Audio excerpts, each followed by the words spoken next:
O programa a seguir pode conter descrições de extrema violência e não é recomendado para pessoas sensíveis.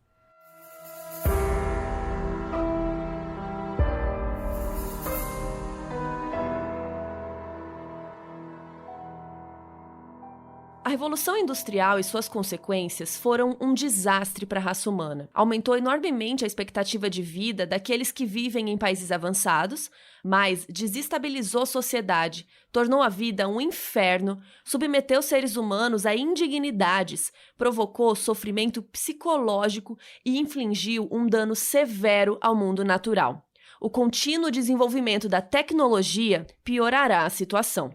É assim que começa o texto que ficou conhecido como Manifesto Unabomber, escrito por um homem que decidiu que a tecnologia estava destruindo o planeta. E para chamar atenção para esse fato, ele resolveu enviar bombas para diversos lugares nos Estados Unidos e destruir várias vidas durante 17 anos. Eu sou a Carol Moreira. E eu sou a Mabê. Hoje vamos contar a história de Ted Kaczynski. O Unabomber.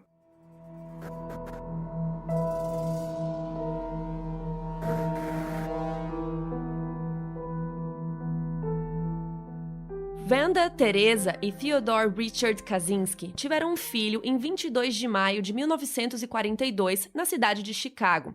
Deram o nome para o bebê de Theodore John Kaczynski. Ele era um bebezinho super feliz, brincalhão, risonho, até que ele ficou bem doentinho. Ele estava com umas irritações na pele, assim, no corpo inteiro. Os pais ficaram super preocupados, né? Levaram ele para o hospital e ele ficou internado uma semana para investigarem o que estava rolando. Só que estamos ali nos anos 40, gente. Os pais foram proibidos de ficar com o bebê. Com o Ted, eles podiam visitar somente 2 vezes por semana, só por 2 horas. Imagina que horror largar o bebê lá assim, desse jeito. E aí descobriram que ele teve uma urticária muito forte e ele teve que ficar lá um tempo sendo tratado desse jeito, né? Tipo, os pais mal visitavam, super, né? 2 vezes na semana não é nada, né? E aí depois que voltou pra casa, a mãe do Ted disse que ele nunca mais foi o mesmo, que ele não ria mais, que demorou muitos meses pra ele voltar a olhar nos olhos dos pais dele, né, pra ela e pro pai, e que parece que ele não confiava mais neles. E acho que com razão, imagina um bebezinho ficar abandonado sozinho, ele deve ter ficado super traumatizado. E aí o tempo passou, quando o Ted estava com 7 anos, nasceu o irmão dele, o David, e 3 anos depois, em 52, a família se mudou de um bairro da periferia de Chicago para uma casa mais legalzinha no subúrbio. E o Ted era muito introvertido, ele era bem solitário desde criança, ele tinha poucos amigos ou quase nenhum. E o Theodore pai, ele gostava muito da natureza. Isso foi sendo passado para os meninos, eles iam acampar, pescar, fazer fogueira. E quando ele estava na 5ª série, ele fez um teste de QI e o resultado deu 167, o que é bem alto. E os pais dele valorizavam muito os estudos, né? Encorajava ele a estudar e tal. Então isso foi assim, meu Deus, meu filho é um gênio. E o Ted ensinava matemática pro irmão dele mais novo, tal, isso era super fácil para ele. Teve até um dia que o David perguntou o que tinha de errado com o Ted. E a mãe disse, como assim? Daí o David falou, ele não tem amigos, mãe. E daí ela contou a história, que ele teve que ir para o hospital e tal, e que ela se sentia muito culpada por tudo isso. E disse para ele, né, pro David, nunca abandone seu irmão. É a coisa que ele devia mais temer, assim, porque, né, a gente abandonou ele naquela época no hospital. Olha que triste, né, nem foi culpa dela. Eles só estavam tentando fazer o melhor por ele. Mas enfim, por ser tão inteligente e tal, pularam o Ted para a 7ª série, mas isso não foi muito bom, porque lá no lado social ele já era solitário antes, né? Daí quando ele foi para uma turma de crianças mais velhas, ele sofreu bastante bullying. E ele foi ficando mais recluso. Os mais velhos não aceitavam ele. E mais tarde ele acabou pulando mais uma série e acabou se formando 2 anos antes. Então, só com 16 anos, ele já estava se candidatando para uma bolsa em Harvard, e como ele era um pequeno gênio, né, ele passou. Harvard fica em outro estado, lá em Massachusetts, no cantinho direito do mapa dos Estados Unidos. Então, o Ted se mudou para lá, que fica umas 15 horas de carro, mais ou menos, de Chicago. E como tem muita cidade nesse episódio, tem muito estado diferente, até para vocês entenderem melhor por onde o Ted passou, a gente deixou um mapa no nosso site modusoperandipodcast.com, e lá tem um mapa de todas as cidades que ele passou, as cidades que a gente vai citar nesse episódio, para vocês entenderem melhor como esse é um caso que, assim, tocou os Estados Unidos inteiro, real. Então entrem lá no site para ver o mapa bem bonitinho. Enfim, então Ted entrou em Harvard, mudou de cidade, né? Ele morava numa casinha com outros estudantes e tal. E quando ele estava lá, ele participou por 3 anos de um experimento do Henry Murray, que era o diretor do departamento de psicologia de Harvard. Esse era um cara super cabuloso, ele era um estudioso famoso e tal. E uma coisa que ele era bem conhecido era por um estudo de técnicas de interrogatório, que inclusive ajudou a CIA. Então a própria CIA usava técnicas que esse cara aí, o Henry Murray, inventou. E aí esse experimento que o Ted participou por 3 anos buscava entender como os seres humanos lidavam com o estresse, principalmente em situações de interrogatório. Que estratégias de interrogatório eram mais eficazes e como as pessoas lidavam com isso. E o Murray, ele atraiu alunos para esses testes falando que eles iam debater filosofia política, né, com outros colegas e tal, mas era mentira. Ele, na verdade, ficava questionando as ideias das pessoas e tal, até elas ficarem exaustas. E a ideia era humilhar, traumatizar, destruir a pessoa, até finalmente conseguir alterar a sua mente para depois ter uma testemunha cooperativa. Então eles usavam todo tipo de técnica, isolamento sensorial, drogas, hipnose, tortura, né, gente? O nome disso é tortura, lavagem cerebral. E assim, você consegue quebrar uma pessoa, né, bem entre aspas, e alterar a sua mente para que ela coopere com você. E hoje em dia esse experimento, obviamente, não seria realizado, né? E seria considerado antiético e tudo mais. Mas ali nos anos 50, 60, tava tudo ok. E esse experimento provavelmente mexeu muito com a cabeça dele, né? Lembrando que ele tinha entre 16 e 19 anos na época, então tudo isso deixava muito pior. Enfim, então todo esse experimento deve ter sido super traumatizante. E além disso, quando ele expressava as filosofias de vida que ele acreditava e tal, muita gente lá de Harvard zoava ele. Então, assim, ele foi ficando muito solitário, muito tímido, ele foi virando um cara super antissocial. Inclusive, chegou um tempo assim que ele começou a ignorar as pessoas que eram amigas dele antes, sabe? Tipo, do nada. Sabe quando a pessoa não conversa mais com você do nada? Ele era meio assim. E aí, no seu último ano em Harvard, em 62, foi quando o Ted decidiu que ele era completamente contra a tecnologia. Quando ele voltou para casa depois da faculdade, né, ele formou tal, o David, o irmão dele, tava super afim de discutir umas coisas mais cabeça, sabe? Tipo, o David foi crescendo, foi estudando, foi lendo coisas diferentes e queria trocar ideia com o irmão, até porque o irmão dele era um gênio, né? Então, pô, imagina você ler um negócio mó legal, aí você fala assim, vem cá, irmão, olha, eu aprendi, né? Tipo, trocar ideia. E aí, ele ficou falando, né? Falou as ideias dele e tal, pensando. Aí o Ted olhando pro nada, assim, em silêncio. Aí o Ted pegou e falou do nada, assim, você sabia que pessoas muito inteligentes têm traços de sadismo? Quase todas elas. Aí o David ficou tipo, hã? Do nada. Normal. Tranquilo, assim, mais um dia na vida de Ted. Aí beleza, ele formou em Harvard, voltou pra casa um tempo, e daí depois ele foi pra Universidade de Michigan. Então de 62 a 67 ele teve lá no Michigan também, de novo, se mudou pra outro estado. Então assim, gente, resumindo, aos 25 anos, o Ted já tinha feito um mestrado e um doutorado em matemática, publicou diversos artigos, assim, os colegas dele achavam que ele era um gênio, e eu acho que ele era mesmo, sabe? Só que assim, por fora, um gênio. Por dentro, a saúde mental dele estava horrível durante esses anos em Michigan. There was a certain point in which I was reaching a crisis, and I just felt so desperate. I felt so empty, I felt, that I just got reached a crisis and felt so desperate that I felt that I no longer cared about it. Aqui ele fala que teve um ponto que ele estava em crise, que ele se sentia vazio, deprimido, a ponto de pensar que ninguém ligava para ele. E essa época foi muito difícil, ele se sentia desesperado, ele não se encaixava socialmente, né? Se sentia muito, muito, muito sozinho. E ele também não conseguia arrumar crush, assim, ele tinha muita dificuldade em se relacionar com as mulheres. E ele escreveu no diário dele que ele tinha sonhos, que um psicólogo falava que ele estava doente ou que tentava manipular ele, e que ele só sentiu alívio quando ele matou o psicólogo no sonho. Um dia ele estava na biblioteca e viu uma moça bonita, né, chamada Nancy White, e ele trocou uma ideia e tal e pensou que queria conversar mais com ela. Só que ficou em dúvida se pediu o telefone, se chamava para um date, se acompanhava ela até em casa. Ele não tinha muita ideia do que fazer. Então assim, ele pensou, não preciso, porque o número de telefone, eles ficam disponíveis no arquivo lá da faculdade.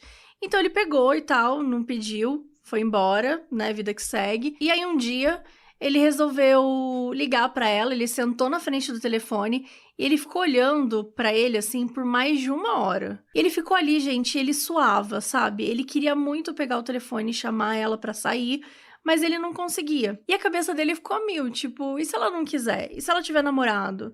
E se eu cometer algum erro, né? Aquelas coisas que você fica assim pensando que são normais de pensar, só que ele levava para um outro nível.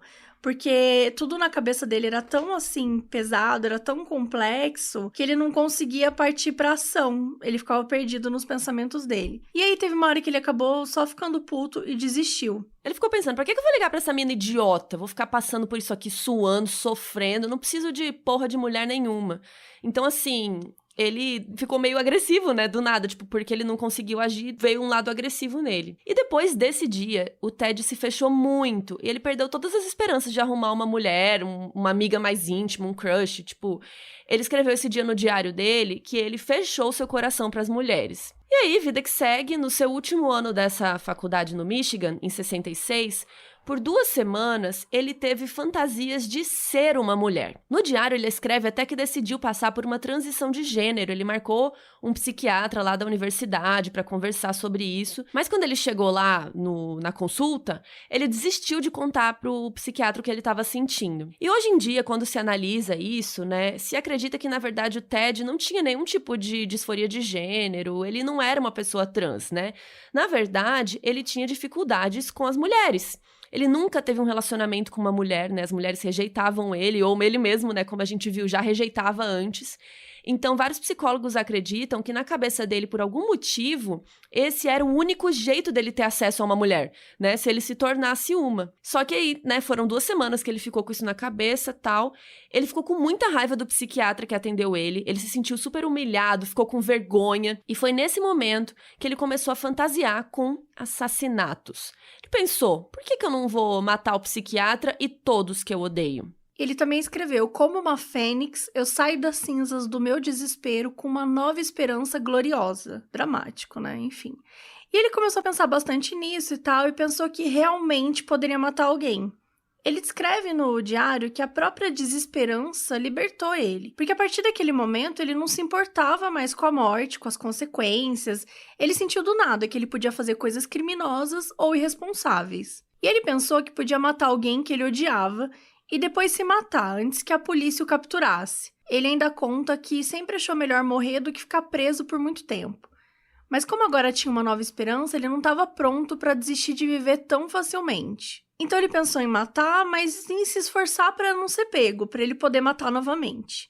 E ele escreveu: então, ao invés de ter que trocar tiros com a polícia ou algo do tipo, eu posso ir para o Canadá e ir morar em uma floresta com um rifle e tentar viver ali. E escrever sobre tudo isso dava muito alívio para ele, e até uma excitação sexual. E aí, em 68, ele entrou para dar aulas como professor assistente na Universidade da Califórnia, Berkeley.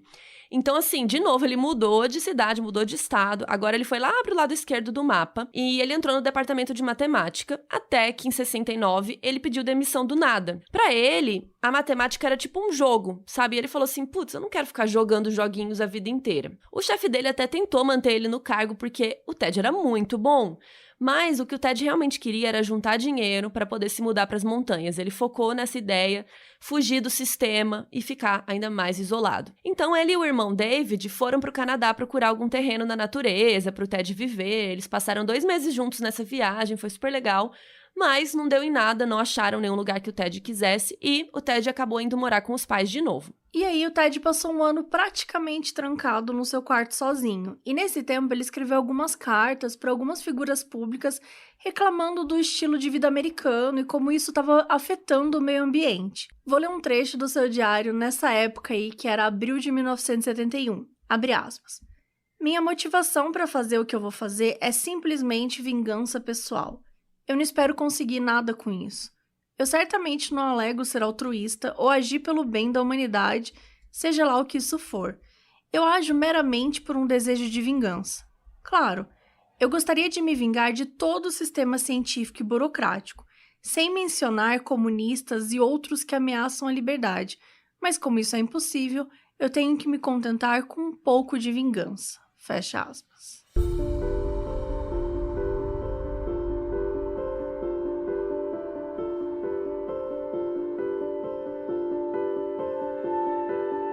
Em Em 1972, aos 30 anos de idade, o Ted conseguiu comprar um terreno e construir uma pequena cabana de madeira de 9 metros quadrados, super pequenininha, em uma cidade mega isolada chamada Lincoln, no estado de Montana. Então, de novo, ele mudou de estado. Ele construiu um poço para pegar água, ele usava forno a lenha para deixar a casa aquecida, não tinha energia elétrica, então à noite ele usava uma lamparina de querosene para iluminar a casa e tal. Se o tempo tivesse bom, ele fazia uma fogueira ali fora, cozinhava, ele fazia o próprio pão.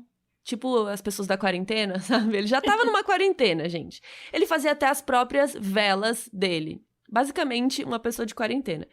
Pra ir pra cidade, pra comprar algum suprimento, assim, ele ia de bicicleta e ele mal falava com as pessoas.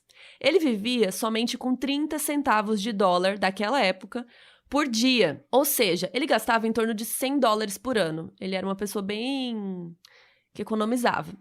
E é interessante pontuar que ele era muito recluso mesmo, ele só ficava dentro de casa praticamente, e ele era muito solitário, que são duas coisas diferentes, né? Eu até tava pensando nisso, assim, ser recluso é diferente de ser solitário, porque você pode ficar recluso trancado, mas você pode ter amigos, sei lá, e ele era os dois. Então, assim, ele mal falava com os vizinhos, ninguém nem sabia nada sobre ele direito, sabe? Ele era um cara muito discreto na dele. E isso é importante, gente, porque depois vocês vão entender que é muito comum, quando a gente fala de crimes, as pessoas próximas ao criminoso, elas observam comportamentos estranhos, né? Ou, sei lá, a polícia fala, ai, é uma pessoa assim, assim, assado, fique de olho. Aí as pessoas percebem, né? Então aqui é interessante falar disso porque ninguém sabia nada sobre ele. Ele era muito na dele, então ninguém nunca percebeu nada. E ele ficava fora das trilhas que as pessoas andavam, ele ficava mais nas partes isoladas mesmo da floresta, então ele quase não encontrava ninguém. E ele tinha o cabelo todo bagunçado, usava uma barba grande, umas roupas rasgadas, parecia sempre meio sujão, mas tipo, bem sujo mesmo, assim, sabe? Tipo, às vezes até formando uma crosta na pele. Um dos seus vizinhos era o Butch Guerin, que tinha uma serraria que era muito barulhenta, gente, o dia todo, assim. E jogava um monte de fumaça no ar e ainda derrubava as árvores da região para poder usar de matéria-prima. Então, assim, né, pensa o que o Ted achava disso. Era tudo que o cara odiava, né, tecnologia destruindo o meio ambiente. Um dia, o Ted foi escondido e jogou areia no motor, lá da máquina, e estragou. E foi uma puta grana para conseguir arrumar. E outro dia tinha umas pessoas andando de moto numa estrada, assim, que era pra estar fechada. E daí o Ted ficou muito puto, ele foi na cabana desse povo aí, né? E era um dia chuvoso e tal, não tinha ninguém. E, gente, ele meteu um machado na parede da cabana, ele entrou e destruiu tudo. Pra melhorar, ele fez um cocô na banheira e deixou lá de brinde um cocôzão. Uma semana depois, a polícia local apareceu investigando o caso, até fizeram umas perguntas pra ele, pros vizinhos dele... E um dos vizinhos, o Chris Waits, esse cara até escreveu um livro sobre ele depois, assim. O Chris falou, o Ted? Gente, não, nada a ver. Vocês estão achando que o Ted fez isso? Até parece. Ele é um cara super na dele, super quieto ali, jamais faria isso. E aí, em outro momento, aquele vizinho, o Butch, da serraria, arrumou uma namoradinha, a Wendy, que depois ele até casou com ela. Mas naquela época ela não conhecia ninguém, sabe? O crush novo, vai na casa do crush, né? Tava aquela coisa. E aí, um dia a Wendy tava lá, tava meio, sabe, com pouca roupa em casa, assim, né, gente? E tava ali arrumando a casa com pouca roupa. Do nada, ela viu um cara estranho na janela espiando ela. Quem era o cara? Era o Ted. Aí ele perguntou, que dia é hoje? Que horas são? Meu Deus. Ela ficou...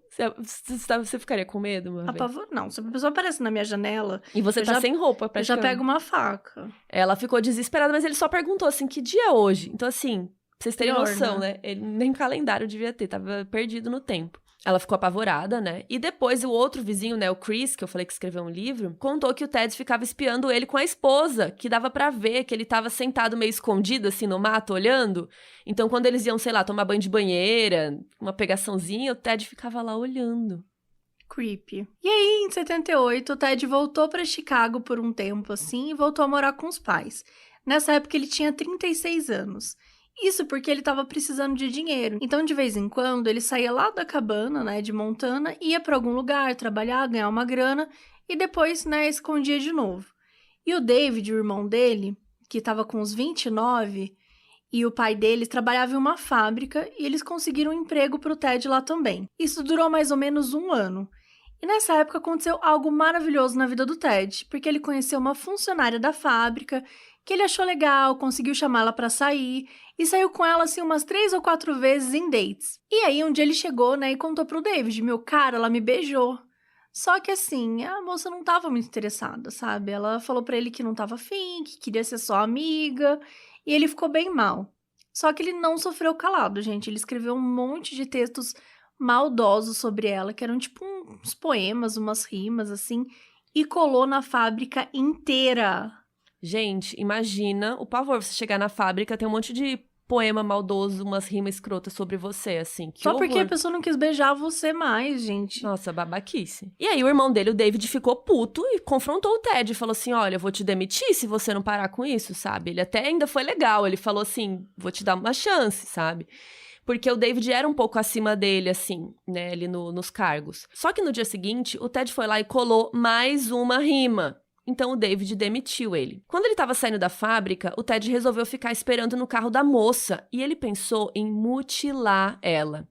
Mas depois ele desistiu e decidiu que não ia fazer nada. E aí, né, vida que segue, ficou desempregado. E ele estava lá em Chicago, né, então ele foi encontrar com um professor chamado Donald Saari, que trabalhava no departamento de matemática da Universidade Northwestern. E aí o Ted mostrou para ele um artigo que ele escreveu contra a tecnologia e pediu para o professor revisar. Aí o Saari examinou o material e sugeriu que o Ted enviasse o artigo para o campus Chicago Circle, da Universidade de Illinois. Aí ele tentou enviar, né, mas eles recusaram o trabalho. O Saari disse que o Ted voltou até ele depois, né, uns dias depois, enfurecido, dizendo que ia se vingar.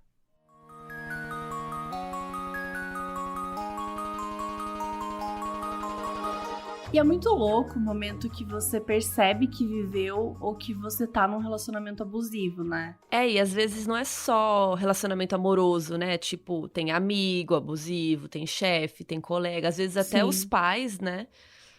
Pode ser qualquer relacionamento. E no episódio Relacionamento Abusivo do podcast Mamilos, a Cris e a Ju conversam com 2 especialistas sobre como reconhecer e tratar desses abusos para que eles não se tornem crimes. Porque, né, a gente sempre vê aqui nos episódios que muitas vezes acontecem coisas horríveis e que às vezes essas coisas meio que se iniciam em um relacionamento abusivo. Nossa, muito. E eu achei esse episódio bem interessante porque até fala de alienação parental, que eu nem sabia que existia, eu nem sabia o que era.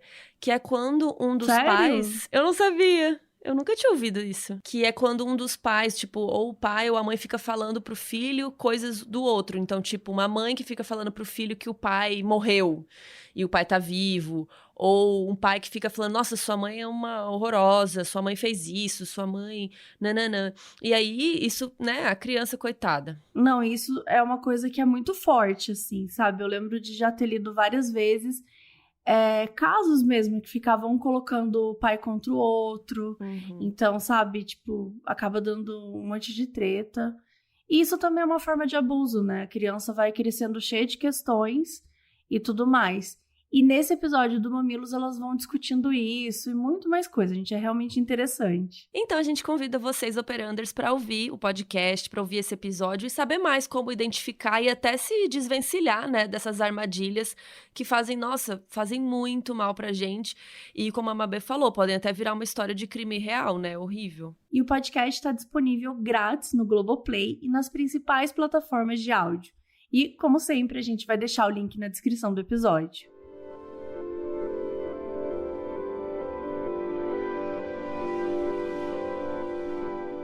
No dia 24 de maio de 1978, um pacote foi deixado em um estacionamento para um professor de Chicago Circle, na Universidade de Illinois. Só que o pacote foi enviado de volta para o remetente identificado no embrulho, que era um outro professor do Instituto Tecnológico da Universidade Northwestern, Bucky Christ Jr. Mas ele disse que não enviou o pacote, que então foi parar no departamento lá de segurança da Northwestern. E foi lá que o pacote explodiu no dia seguinte, e aí deixou o oficial que abriu ele ferido. Aí depois a polícia analisou tudo e eles acharam estranho, porque o pacote tinha selo e tava tudo embalado como se fosse para mandar pelo correio.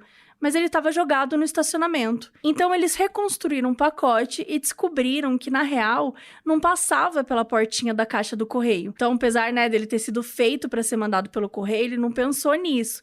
Então, a pessoa que teria feito essa bomba, esse pacote, ela deve ter tentado, mas não rolou, não coube, então largou lá no estacionamento. Especialistas não reconheceram a bomba como de alguma organização, que eles já investigavam, coisa assim, porque não tinha bilhete, ninguém falou que mandou, que era comum, né? Tipo, alguma organização, assim, pegar o crédito e falar, não, foi a gente que fez isso, a gente que mandou e tudo mais. Então, não tinha nada disso. Eles disseram que a bomba era um pouco bruta, que ela era meio mal feita, sabe? Que a pessoa que fez não era exatamente um especialista, mas que devia ser bem inteligente. Então a bomba não era super sofisticada, ela era feita de um pedaço de cano, que parecia ser de cozinha. Esse tipo de bomba em inglês chama pipe bomb, né? Que é pipe, é de cano. Ela tinha pólvora negra como combustível e tinha um sistema de detonação bem simples, com cabeça de fósforos. Mas os detalhes da caixa que a bomba tava eram, assim, uma obra de arte. Era uma caixa feita cuidadosamente com 4 tipos de madeira,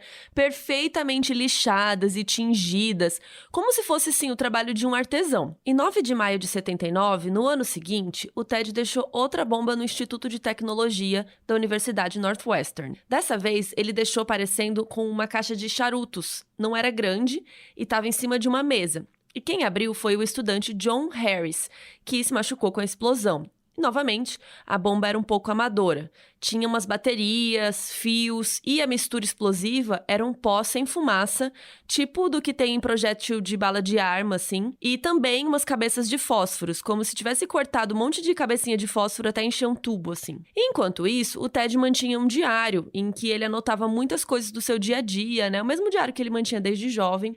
Pensamentos, tudo que ele ia pensando, assim. E ele tinha um outro diário secreto que era em códigos, que ele anotava sobre as bombas. Então, depois dessa segunda bomba, ele anotou que esperava que a vítima tivesse ficado cega, tivesse perdido a mão ou tivesse sido mutilada de alguma forma. E ele queria conseguir dinamite. Ele escreveu assim, vivendo e aprendendo.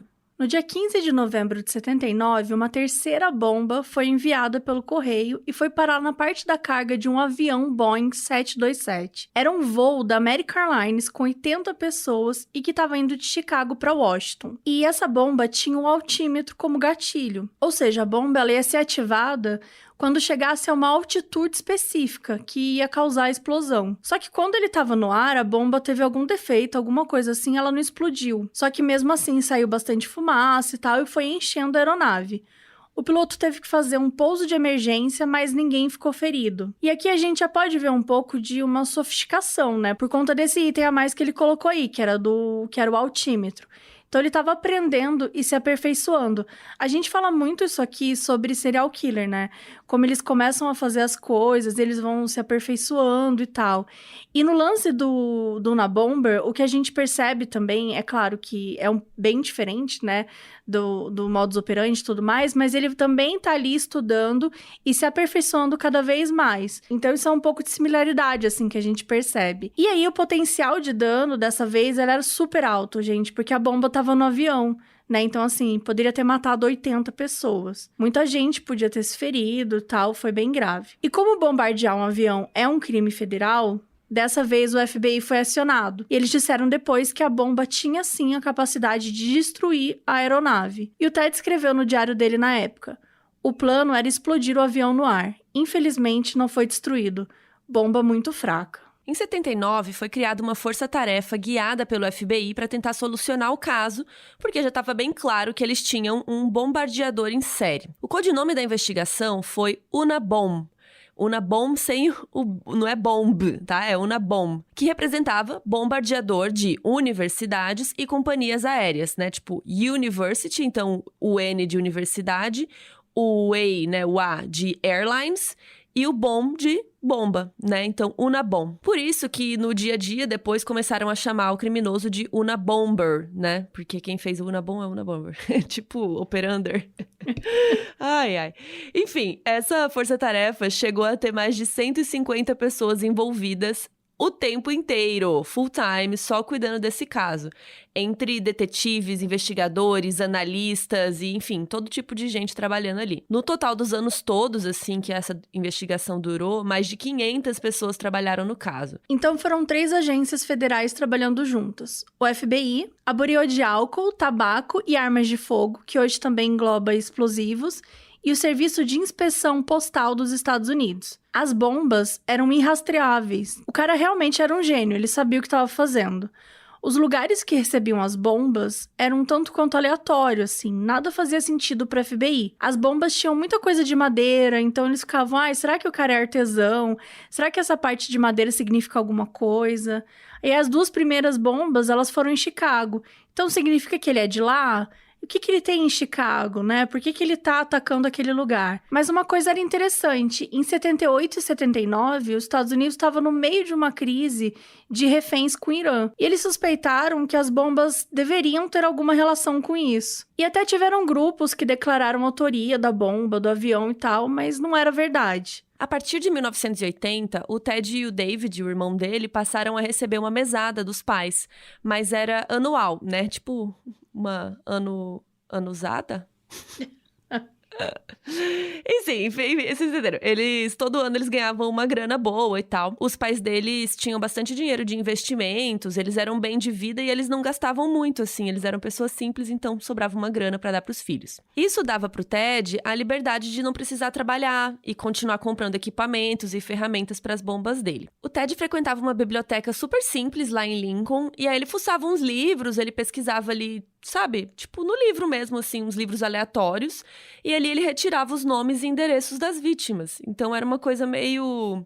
Podia ser qualquer pessoa. Como o Ted morava numa cabana, era super isolado da cidade, né? Era tipo no meio do mato, assim, na florestinha. Ele tinha vizinhos, mas ele mal tinha contato com as pessoas, sabe? Ninguém desconfiava dele. Pros vizinhos era apenas um cara estranho, um cara recluso que ficava lá quieto. Então, assim, por isso se passaram muitos anos sem ninguém saber, né? Que o Unabomber tava ali do lado deles. Pra ninguém denunciar, pra ninguém falar nada pra polícia. No dia 10 de junho de 80, aconteceu o 4º ataque. Só que dessa vez, uma bomba foi enviada para a casa de Percy Wood, o presidente da companhia aérea United Airlines, que tinha 60 anos. E ele morava numa cidade perto de Chicago e tal, chamada Lake Forest. E ele recebeu um livro, né, que chamava Ice Brothers, e uma carta falando para ele ler o livro, que é um romance e tal, uma ficção sobre a Segunda Guerra Mundial. Só que o livro, na verdade, era oco, e dentro dele tinha um explosivo. Então o Percy ficou ferido, com cortes no rosto, mão e perna esquerdas. Ele ficou cheio de sangue e ele foi pedir ajuda lá na casa vizinha. E aí depois ele teve que fazer uma cirurgia para remover fragmentos da bomba que ficou na perna e tal. E ele ficou vários dias internado no hospital. Ele não tinha ideia de quem poderia fazer algo assim com ele. E uma coisa interessante é que o nome do cara é Percy Wood, né, que significa madeira.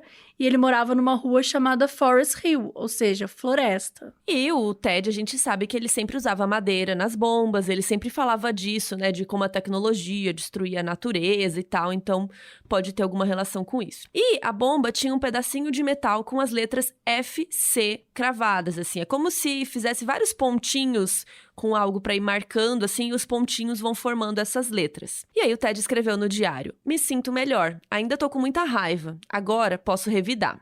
A quinta bomba foi na Universidade de Utah, na cidade de Salt Lake City, mais de um ano depois, em 8 de outubro de 81. Essa bomba foi encontrada por um funcionário da manutenção, só que essa vez eles conseguiram perceber que era uma bomba, gente. Então eles evacuaram o prédio, desarmaram a bomba, aquele caos, assim. E como a bomba não tinha detonado, tinha muita evidência boa para eles avaliarem. A bomba era de madeira, de novo por fora, e por dentro tinha uma lata de gasolina e uma bomba de cano dentro, com 2 pilhas.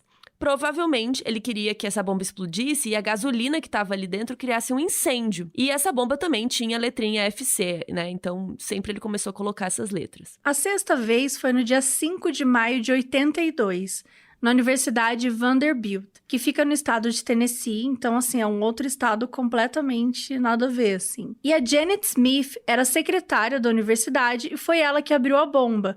Só que, na verdade, a bomba era pro chefe dela, o Patrick Fisher. Ela sofreu queimaduras graves nas mãos e tinha fragmentos, assim, da bomba pelo corpo dela. E a bomba tinha sido enviada pelo correio de Utah Então era uma conexão com a bomba anterior, assim, era o mesmo lugar. E também era uma bomba de cano caseira, só que o cano foi um sifão de pia, mas também tinha as letras FC. E um dos principais detetives que guiaram a UTF, que era Unabomb Task Force, foi o agente especial Patrick J. Webb. Ele era especialista em bombas e explosivos, então ele liderou a investigação lá do escritório de São Francisco, que acabou virando o escritório meio que líder dessa investigação. Isso foi em 82, né? 5 anos depois que a investigação tinha começado. E o FBI tinha que dar coletiva para a imprensa falando que não tinha suspeito, porque, né, eles não tinham mesmo. Não tinha nenhum cabelo perdido nas bombas, nenhuma impressão digital, assim, nada que eles pudessem seguir mesmo essa investigação. Em 2 de julho de 82, o professor Diogenes Angelakos estava no prédio de engenharia elétrica, na sala dos professores, lá na Universidade da Califórnia, Berkeley. E o nome do lugar exato ali onde ele estava chama Corey Hall. O professor Diogenes viu um pacote estranho no chão, que era a 7ª bomba. Logo que ele pegou nela, a bomba explodiu na mão dele, mas ela não explodiu inteira, pra sorte do professor. Ele sobreviveu, ele ficou mal no hospital uns dias e tal, e se recuperou depois, perdeu vários dedos, né? Mas felizmente ele sobreviveu. E essa bomba tinha um bilhete. O bilhete dizia assim, WU, então tipo, VU, uma exclamação assim, funciona, eu disse que funcionaria, ponto. E aí, RV. Umas iniciais, assim. Aí, a polícia procurou pessoas que chamavam VU, né? Tipo WU. Pessoas que tivessem o nome R e o sobrenome V. Então, ficou procurando pessoas VU com amigos RV, pessoas RV com amigos VU. E assim, gente, pensa o trampo. Mas assim, vocês perceberam, né? Que isso não tinha nada a ver com o Ted. Ele tava tentando despistar a polícia e realmente conseguiu. E aí, ele escreveu no diário. É frustrante que eu, aparentemente, não consigo fazer uma bomba letal. E depois disso, o Unabomber sumiu.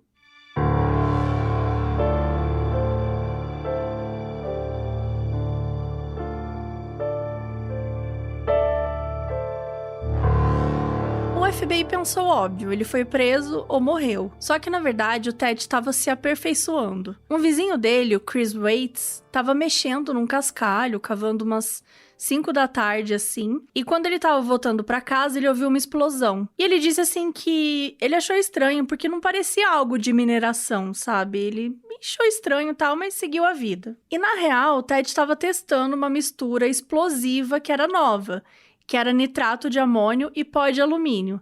E ele teve bastante trabalho para criar isso. Então, no dia 15 de maio de 85, o Unabomber voltou. Era sua 8ª bomba. E foi ali mesmo, no prédio de engenharia elétrica de Berkeley, em Corey Hall, onde a sua última bomba tinha explodido 3 anos atrás. E esse foi o único lugar que foi bombardeado 2 vezes pelo Unabomber. Lembrando, né, que o Ted trabalhou nessa universidade como professor assistente por 2 anos. E o estudante de graduação, John Halser, estava no laboratório de informática e viu uma caixa na mesa. E ele foi mudar a caixa de lugar, tipo, normal, assim, tirar da frente. E aí, bum, explodiu. Era mais uma bomba do Ted. A bomba explodiu pro lado direito, né, do John, e foi tão forte que ele estava usando um anel da Academia de Força Aérea, aqueles anéis que tem tipo um brasão e tal. E o anel voou muito longe e tão forte que ficou uma marca do brasão na parede da universidade. Quando o John olhou pra baixo, ele viu que a mão dele estava bem destruída e tinha um corte gigante no antebraço com sangue escorrendo. Ele sobreviveu e ele ficou com o braço prejudicado, né, e tal. E o John tinha o sonho de ser astronauta. E por causa disso, ele ficou com uma deficiência, né, ele não ia conseguir mais. E eu fiquei curiosa, né, por que ele não ia mais conseguir ser astronauta? E aí eu fui fuçar na NASA. Gente, eu fui atrás da NASA, Mabê. Eu liguei na NASA, Alô, mentira. dona NASA. Eu liguei, NASA, por quê, né? Aí eu descobri que, recentemente, a NASA tem feito esforços para incluir pessoas com deficiências nos projetos deles, para ter as naves mais acessíveis e tal. Mas, na época, isso estava ainda bem longe de acontecer, gente. Era 85. Então, tem várias coisas que a pessoa tem que ter para poder viajar para o espaço. Tipo, tem que ter a visão perfeita. Ou seja, a Mabê não pode ir porque usa óculos. Nossa, isso foi muito pessoal. Mas você quer ir pro espaço? Não vai poder. Não. Não pode que usar óculos. Tem que ter pressão sanguínea tal. Não pode ser mais baixo que 1,5 m e mais alto que 1,90 m. Gente, que chatice. Qual que é o problema de ser 1,90 m? Por causa do tamanho da nave. entendeu? Ah, me respeita. Porque tem projeto que muda por causa do tamanho da nave, que é uma nave específica e tal. Mas tem várias coisas que são por questão de segurança mesmo, sabe? Porque você está no meio do espaço. Tipo, se der merda, não tem o que Sim. fazer. Enfim, aí eu fui fuçar e tal, e pessoas com deficiências não tinham a mínima chance de serem astronautas antigamente. Já hoje, a NASA cria projetos específicos que podem abraçar pessoas com deficiências, assim. Então, achei legal, achei curioso pra contar pra vocês, porque sempre que eu acho essas coisas eu vou fuçar, né? Enfim, foi o que NASA disse. E aí, no mesmo ano de 85, gente, né, depois dessa bomba que marcou a vida do John, ele ainda mandou mais 3 bombas. Em 13 de junho, em 15 de novembro e 11 de dezembro. O Unabomber estava ficando cada vez mais ousado. Para a bomba de novembro, o Ted viajou de ônibus para Utah para enviar pelo correio o pacote. E foi uma viagem, gente, de no mínimo 12 horas. Então, assim, de ônibus deve demorar mais que isso, assim, porque são quase 1.400 quilômetros. E essa bomba, gente, ela foi para quase do outro lado do país, em Ann Arbor, no estado de Michigan. Então, assim, dá uma olhada no mapinha que a gente colocou lá no site para vocês entenderem. E aí, dessa vez, essa bomba fez 2 vítimas. Não foram fatais também, mas foram 2 vítimas, que é o professor de psicologia James McConnell e o assistente de pesquisa Niklaus Suino. O professor teve perda de audição temporária e o estudante sofreu queimaduras graves, ferimentos de detritos e perda de audição temporária também. Nessa época, o agente do FBI, Greg Stageskow, se envolveu no caso e ele queria muito entender quem que era o professor McConnell, né? Entender quem é a vítima, quem poderia querer atingir, né? Porque mandaram uma bomba pro cara e tudo mais. E um elemento novo é que esse professor, ele era professor de psicologia.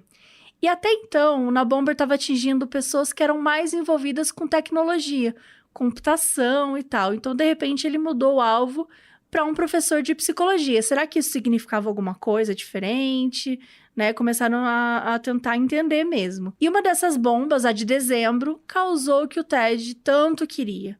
Que ela causou a morte do dono de uma loja de informática, Hugh Scruton, de 38 anos, em Sacramento, na Califórnia. Mas Sacramento é o lugar que todos os serial killers são de Sacramento. Fonte eu. Não, tô brincando, mas assim, já parou pra olhar a Tem muitos quantidade? casos. Tem muitos casos em Sacramento. Califórnia, em geral, né? Sim. O Rio viu um saco de papel perto do lixo nos fundos da loja e quando ele foi pegar, o negócio explodiu. Pra vocês terem noção do tamanho da explosão, tinha estilhaço da bomba a 140 metros de distância de onde explodiu. O Rio tinha estudado em Berkeley quando o Ted dava aulas lá. Então, será que o Rio chamou a atenção dele de alguma forma negativa? Depois, né, mais pra frente, o Ted comentou que só poucos alunos prestavam atenção, né, na aula dele e tal. Então, será que tinha alguma coisa a ver com isso? No diário, o Ted escreveu: "Excelente, uma forma humana de matar alguém. Ele provavelmente não sentiu nada." Para sua próxima bomba, mais ou menos 2 meses depois dessa, o Ted pegou pelos pubianos de um banheiro na rodoviária e colocou no artefato para tentar desviar a atenção da polícia. Ou seja, não deixa pelos pubianos em banheiros públicos. Mas como que você... Tipo, ninguém deixou de propósito. Ah, amiga. Deixa? Não de propósito, mas sei lá, sabe? Não senta no E negócio. se você cair? E se você levantou e caiu um pelinho? Você não vai saber nunca. Se você cair. Então a dica é depilem-se. Limpa. Não, mas isso é zoado, né? Cada um depila o que quiser. Ninguém é obrigado a depilar. Não, ninguém é obrigado a depilar, mas também não pode deixar o pelo pubiano em lugar público, gente. Em lugares que não são públicos, tudo bem. Tá, chega. Você vai deixar pelos pubianos aqui na minha casa, Mabê? Não. Talvez eu tenha deixado. Eu fui fazer xixi agora há pouco. Mentira. A Mabê tá gravando. Hoje estamos gravando presencial, gente. Por isso essas piadinhas. Mas vamos lá. Onde a gente tava? Nos pelos pubianos. Ah, então. Bom. Ele pegou os pelos pubianos pra desviar a polícia e tal. E aí, de novo, ele viajou de ônibus pra Salt Lake City, lá em Utah, e ele colocou a sua 12ª bomba. Em 20 de fevereiro de 87, a bomba atingiu o dono da loja de informática chamada Chems Incorporated, que ficava perto da Universidade de Utah. E ele se chamava Gary Wright. E ele viu uma caixa de madeira, assim, no chão do estacionamento, na frente da loja. e tinham 4 pregos pra fora da caixa, meio pregados assim, só que não até o fundo. Ele achou meio estranho, e daí quando ele pegou na lateral da caixa e levantou, ela detonou. E, gente, ele ficou muito, muito, muito ferido. Porque tinha um monte de prego dentro da bomba. Então, assim, os pregos furaram ele inteiro. Inclusive no rosto, assim. Quase que um pega no cérebro dele. Ele teve mais de 200 pedaços de detritos da bomba no corpo dele. Tinha só na canela direita mais de 50 estilhaços de bomba. Inclusive, gente, no documentário Na Bomber, em suas próprias palavras, que tá na Netflix e que a gente usou muito disso, né, pra poder construir o roteiro, tem algumas imagens, né, dessas pessoas que são vítimas e tal, e desse cara que tinha esses estilhaços, ele mostra a perna dele, então é bem horrível de ver assim, mas enfim. Mostra tudo lá. E ele teve que fazer um monte de cirurgia e tal, mas felizmente ele sobreviveu. E assim, a bomba anterior tinha matado a vítima, né? Então o Gary ficou muito mal pensando nisso tudo, que ele podia ter morrido, né?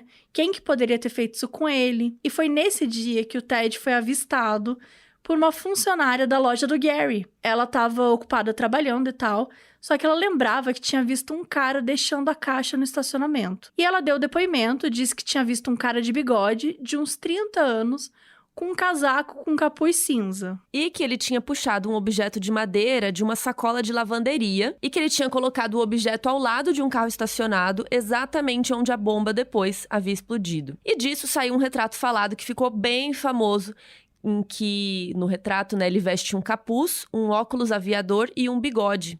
A imagem, de novo, gente, está disponível no nosso site, modusoperandipodcast.com, como todas as outras imagens que a gente tá falando aqui, até o anel da parede tá lá. Então, assim, tem até uma tabela com cada bomba, tem 1000 coisas lá no site. Então, entra que tá bem legal esse episódio. E uma coisa interessante que a moça disse é que ele tinha o cabelo meio loiro avermelhado. Mas o Ted não tinha, gente. O Ted tinha cabelo castanho. Então, essa informação saiu meio errada. E quando esse retrato falado foi divulgado, os bombardeios pararam. O Ted ficou sumido por 6 anos. E isso, de novo, fez com que muitos agentes pensassem que ele devia ter morrido, que ele foi preso por algum outro crime, né? Que é bem comum, assim. Muitos criminosos são presos por algum crime específico e, às vezes, nem se sabe todos os outros crimes que a pessoa cometeu, né? Tem até casos que depois rolou a possibilidade de fazer teste de DNA, que aí eles começaram a fazer testes com presidiários. E vários crimes que estavam sem resposta foram solucionados. Então, é bem interessante isso. Então, a polícia ficou pensando que ele tinha ido preso ou alguma coisa assim. O negócio é que o Ted sumiu por 6 anos.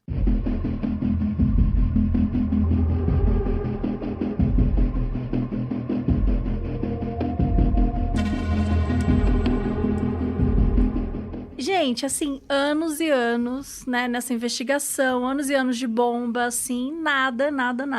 E o que era esse FC, né, que ele escrevia nas bombas? Isso já tinha sido investigado de tudo quanto é jeito, assim, o FBI estava desesperado. Então, o que era isso? Era Federal Conspiracy, Fuck Computers, First Class, gente, até Félix the Cat, sim, o gato Félix. O FBI não sabia mais o que pensar. Eles foram tentando de tudo, tentando encaixar aquela coisa, né?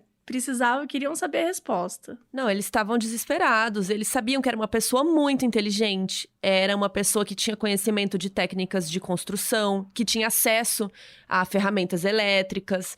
E eles perceberam que o Unabomber estava melhorando, ele estava se aperfeiçoando. Cada bomba estava ficando pior. Teve uma bomba que já matou uma pessoa, sabe? Eles tentaram olhar pelo perfil geográfico, né? Então, onde as bombas explodiram, de onde as bombas foram enviadas. Então, tinham muitas bombas de Chicago, tinha Utah, tinha ali no norte da Califórnia. Então, será que essa pessoa tinha alguma relação com esses lugares? O FBI não sabia mais o que fazer. E aí mandaram o agente Webb organizar um evento de 2 dias sobre o caso, que era uma conferência entre várias agências. E ele resolveu que o evento ia ser no hotel Holiday Inn, lá em São Francisco mesmo, e era um hotel que o FBI costumava fazer os eventos deles. Já tinha passado 14 anos de investigação, ninguém aguentava mais. Eles não tinham pista, não tinham suspeito, eles precisavam de uma abordagem diferente. Então começou essa conferência aí, e vários detetives, agentes, enfim, ao todo foram 12 homens, né, do país todo. Sim, gente, só homens, tá? Só homem é capaz de resolver as coisas. E aí todos eles se conheciam, tal, mas tinha um rosto novo no pedaço, que era o Robert Possika, que ele era supervisor da divisão investigativa criminal do FBI. Então ele estava representando aí essa divisão na reunião. E o Possika estava dando uma causada no rolê. Ele ficava falando que tinha umas dúvidas, se o FBI devia continuar aí nessa investigação. Ficava questionando os agentes. Vocês investigaram coisa X, não deu resultado. Tava ali torrando o saco, gente. Tava aquela pessoa assim, causando. Aí o agente Webb viu que esse cara tava sendo um chato, né, causando. E aí o Webb falou assim, vamos tomar um café, pessoal? Vamos pedir um intervalinho, assim, depois de 1 hora e pouco dessa chatice. O Webb pediu um intervalo e tal, e chamou o Possika num canto. E junto com um colega, ele falou assim, por que você tá sendo meio babaca? Eu amei que ele deu a real pro cara. Falou assim, então, você tá bem chato, né? O que tá rolando? Aí o Possika falou, gente, olha, realmente a agência, né, a minha agência aqui, a Divisão Investigativa Criminal do FBI... A gente não tá mais com vontade de ficar no caso. O caso não tem solução, entendeu? A gente tem um monte de caso mais importante pra resolver, entendeu? E aí, o Webb e o amigo lá dele, o outro cara, ficaram passados, chocados. Eles falaram assim, gente, não é possível, a gente tá fazendo uma puta reunião aqui pra resolver o negócio. Aí o cara vem com esse papo. Aí beleza, né? Voltaram pra reunião e o Possika continuou causando, enchendo o saco, até que finalmente ele admitiu que mandaram ele lá pra fechar a investigação do FBI e mandar a investigação de volta pra polícia local, ou seja, o departamento do xerife de Sacramento County. Então assim, gente, pensa torta de climão. Todo mundo ali reunido, né? Vamos... Então tamo aqui pra quê, minha gente? Todo mundo ficou puto, né? Tipo, eu vim lá de Cuiabá pra essa reunião. E assim, né? Aí ficou aquele silêncio. Puta falta de respeito, né, com eles. Então, e por que o cara não falou logo? Sim. Fala, olha, gente, já cheguei aqui, pronto. Ou então mandava uma cartinha. Uma cartinha, um exato. telegrama, um e-mail. Aquela época já devia ter e-mail, será? Não sei, manda algum aviso. Não precisa mandar todo mundo sair da sua casa pra ir pra essa merda pro Possika ficar torrando. Enfim, então ficou aquela torta de climão, todo mundo ficou em silêncio, assim. Só que aí, o tenente do departamento de Sacramento, que ia pegar o BO pra ele, né? Porque o cara do FBI falou, não, então a gente vai devolver pra Sacramento, né? Pro departamento. Aí o tenente desse departamento falou assim, bom, bacana, gente, então a gente pega o caso de volta? Bacana. Mas assim, sem a ajuda do FBI vai ficar difícil, né? É óbvio que se vocês não ajudarem, o caso vai ficar sem solução. E aí, Mapê, ele apelou. Ele falou assim, vocês sabiam que a mãe do Sr. Scruton é uma das vítimas que morreu, né? Vocês sabiam que a mãe do Sr. Scruton me liga todo mês? Ela pergunta se eu tenho alguma pista nova sobre a morte do filho dela. Vocês querem que eu fale o quê pra mulher? Alguém quer atender ela quando ela ligar? Vocês querem, né? Alguém? Vocês? Né? Possika? Quer atender? Mentira, ele falou isso. Mas sabe assim, ele falou... Sabe, ele jogou na mesa. Cara, né? Jogou real. E, cara... Isso me deixou bastante pensativa mesmo, porque nesses casos, né, a gente tá falando aqui de uma vítima fatal. Imagina a mãe, sabe? A dor da mãe mensalmente ligando pra ver se tem notícias, tem informação, porque, né, você não tem resposta. As pessoas que ficaram vivas já ficou super incomodada. Imagina, você foi atacado. Um trauma pra vida. É um trauma pra tua vida. Você nunca mais vai confiar, imagina, nunca mais ia abrir uma caixa de novo. Em toda a minha vida, assim, eu ia ficar traumatizada. Então é foda mesmo olhar esses casos. Então eu achei muito legal dele ter falado isso, sabe? Porque era um caso que, gente, precisava ter uma atenção maior, porque envolvia sérios riscos, assim. E a população americana, de certa forma, vivia com medo, né? Criou um medo muito grande de receber pacote naquela época, criou todo um terrorismo psicológico mesmo. Mas enfim, né? Vocês imaginam que beleza que a reunião foi, né? A galera conversou mais um pouco e tal. Mas no meio da tarde, ninguém mais tinha brilho no olhar, gente. Então a maioria deles saiu pra comer um negocinho, dar uma volta. E aí o agente Webb, junto com um colega dele, o John Conway, eles levaram o Possika pra comer carne lá numa steakhouse, tomar uns drinks. Levaram ele aí pra uma churrascaria aí da vida. Churrascaria patrocinem o Modus. Mentira, né? Não, a gente nem come carne. Nenhuma das duas come.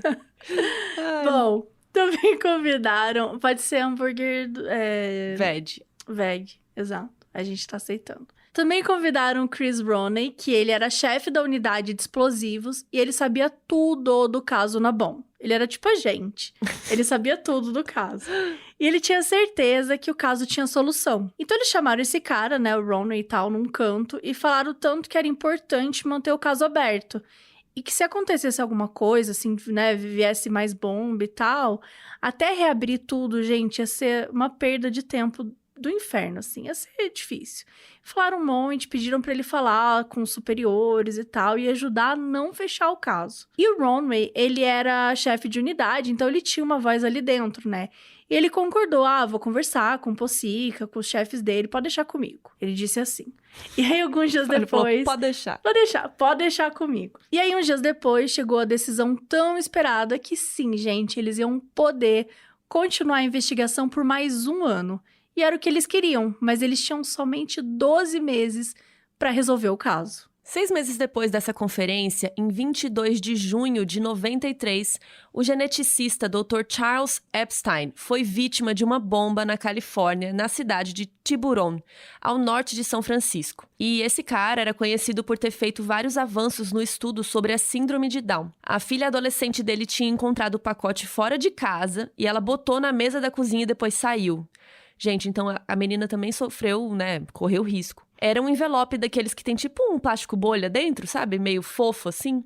E era do tamanho de um livro. E aí, quando o Charles foi abrir o pacote, a bomba explodiu e deixou ele bem machucado. De novo, a explosão foi tão forte que explodiu as janelas da cozinha. Fez as pernas da mesa de jantar quebrarem e a louça que estava nos armários se quebrou toda. Imagina, os pratos tudo voando, quebrando. As portas dos armários saíram voando. Uma mão dele meio que rasgou. Tinha estilhaços no abdômen dele. Foi assim, muito pesado. No fim, ele perdeu 3 dedos e parte da audição, fez um monte de cirurgia e tudo mais. Quando o agente Webb chegou na cena do crime, ele olhou assim ao redor e já falou: é o Unabom. E o Ted não ficou muito tempo sem agir, gente, porque 2 dias depois, o agente Webb recebeu uma ligação avisando que outra bomba tinha explodido em Yale. E a 14ª bomba foi parar lá na Universidade de Yale, né, no estado de Connecticut, no dia 24 de junho de 1993. Então, assim, 2 dias depois da bomba anterior. Ele tava ficando mais ousado, né? Mais violento e mais perigoso. Enfim, tava ali avançando. E essa bomba, gente, ela fez com que o professor de ciências de computação, o David Gelenter, de 38 anos, ficasse sem parte da mão direita, perdesse a visão de um olho e a audição de um ouvido. Então, ela não teve vítima fatal, mas machucou muito, né? Feriu muito esse professor aí. Então, o Unabomber tinha voltado com tudo e com 2 bombas seguidas. Imagina o desespero, gente. Logo, pouquinho tempo depois deles terem feito essa reunião, né? Então, assim, o FBI estava perdido. Tinha um monte de gente mandando um monte de pista, eles estavam correndo contra o tempo, né? A investigação já estava voltando com tudo, com mais gente trabalhando, galera analisando as bombas, as vítimas, tentando de tudo. Nessas bombas novas, ele usou uma mistura de cloratos criada por ele, assim. Não precisava mais do cano para colocar. Ela era muito explosiva.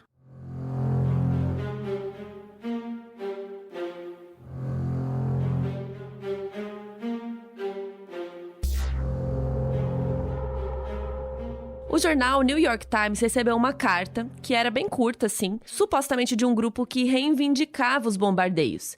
A carta completa tá no nosso site também. Basicamente, o Ted escreveu que era um grupo anarquista chamado FC e pedia para perguntarem sobre o UFC pro FBI, que eles saberiam.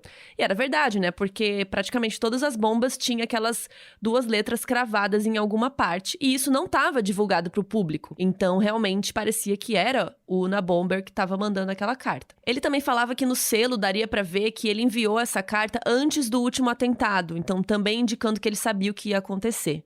E a carta era basicamente porque ele queria, na verdade, né, o UFC, o grupo UFC, queria que eles soubessem quem eram os autores dos crimes e que estabelecessem um número secreto para comunicações futuras.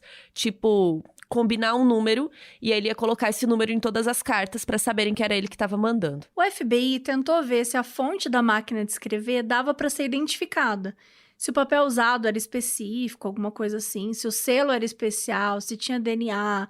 impressões digitais, cabelo, pelos pubianos, gente, nada. Mas descobriram que tinha uma marca no papel, como se o cara tivesse escrito assim em outra folha, né, por cima daquela, e aquela página tinha ficado marcada. E tava escrito assim, ligar para Nathan R, tipo o sobrenome dele assim, R ponto, como se tivesse abreviado. Tava escrito quarta, né, uma abreviação de quarta-feira, e 7 p.m., 7 da noite. E a polícia ficou eufórica, né, pensando que talvez ele tivesse cometido um erro e tal. Vamos atrás desse Nathan, né, eles pensaram, se o cara ligar para esse Nathan aí, descobrir qual que é o nome, o sobrenome, né, e na quarta-feira, às 7 horas e tal, pronto, o Nathan ia saber e avisar a polícia e show. Só que o nome era super comum e não deu em nada. Provavelmente foi uma pegadinha do Ted. Em 10 de dezembro de 94, mais uma vítima fatal foi feita com a 14ª bomba em New Jersey. Thomas J. Mosier, de 50 anos, era um executivo de uma empresa de publicidade, assim, gigantesca, uma das maiores do mundo na época. Foi um pacote enviado pelo correio, do tamanho de uma fita cassete. A filha e a esposa dele tinham acabado de sair da cozinha quando ele abriu o pacote que explodiu e matou ele instantaneamente. Então as duas também poderiam ter morrido. O Ted escreveu no diário: total satisfação com o resultado. A polícia, o FBI ficou louco, né? Gente, como assim a gente não consegue resolver esse caso? Esse cara tá cada vez, né? Agora mais uma vítima morreu. Colocaram uma recompensa de $1 milhão para quem desse alguma pista que encontrasse depois o criminoso. As linhas telefônicas do FBI, imagina, todo mundo começou a ligar, né? Porque vai que eu dou a pista que realmente deu lá, eu vou ganhar $1 milhão, né? Todo mundo ligando, dando ideia, falando de fulano, de cicrano. E nada, gente, eles não achavam nada. Enquanto isso, o Ted lá estudando, lá na cabana dele, indo na biblioteca. E ele começou a ler, começou a estudar um pouco um filósofo chamado Jacques Ellul, que era um anarquista francês. E ele ficou maravilhado, gente, porque o autor falava muitas coisas que ele estava tentando falar esse tempo todo. Sobre como o sistema tecnológico era errado, era uma merda e nananã. E aí o Ted pegou um texto dele, de 72, que falava isso de tecnologia e tal, e ele começou a reformular e complementar o texto. E a base dessas ideias é que a tecnologia é algo que sai do controle e faz mal às pessoas e ao meio ambiente. Então, assim, aumenta o estresse e tal, não tem como modificar o sistema para evitar esses efeitos negativos. E que para ele só tinha um jeito, que era acabar com o sistema. E pronto, né, fim. Antes que virasse uma catástrofe. E ele foi escrevendo esse texto, gente, que ficou gigante. Tinha 35 mil palavras sobre tudo isso. Em abril de 95, mais uma carta foi enviada para o New York Times com 3 páginas. Na carta, o grupo FC reivindicava a morte do Mosier e explicava o motivo. Esse cara trabalhou consertando a imagem da Exxon. Por quê? Porque rolou um derramamento de óleo dessa empresa, da Exxon, que aconteceu no Alasca. Era um navio chamado Exxon Valdez. E esse publicitário ajudou a melhorar a imagem dessa empresa, que, né, claramente o Ted achava um lixo essa empresa. E aí, né, nessa carta, dizia também que eles queriam ir atrás de cientistas e engenheiros, principalmente dos campos de computação e genética, que eles não tinham intenção de atacar professores ou estudiosos de outras áreas. Que por meio de suas bombas querem causar uma instabilidade na sociedade industrial e encorajar quem odeia o sistema da indústria. E que eles estão em uma posição de causar muitos danos e que o FBI não deve pegá-los tão cedo. E ainda falou que o FBI era uma piada. Por isso, eles estariam oferecendo uma barganha. Eles escreveram um artigo com uma média de 35 mil palavras que queriam que fosse publicado. E se isso fosse feito, eles parariam com o terrorismo. E ele deveria ser publicado por algum jornal grande e nacional. 4 meses depois do último atentado, em 24 de abril de 95, a 16ª bomba explodiu em Sacramento, Califórnia. Ela causou a morte de Gilbert Murray, de 47 anos.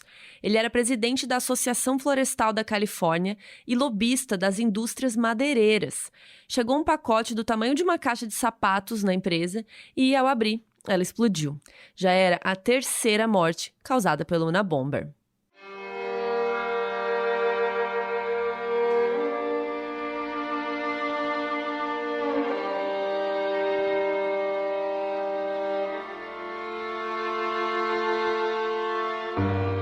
Enquanto nada era feito a respeito da publicação lá, do textão, o Ted enviou uma ameaça no dia 28 de junho de 95 para um jornal. E a carta dizia que o grupo FC ia explodir um avião comercial que saía do aeroporto internacional de Los Angeles, dentro dos próximos 6 dias. Os jornalistas chamaram o FBI, que confirmaram que a carta era real. Era do Unabomber. E eles resolveram, gente, publicar a carta.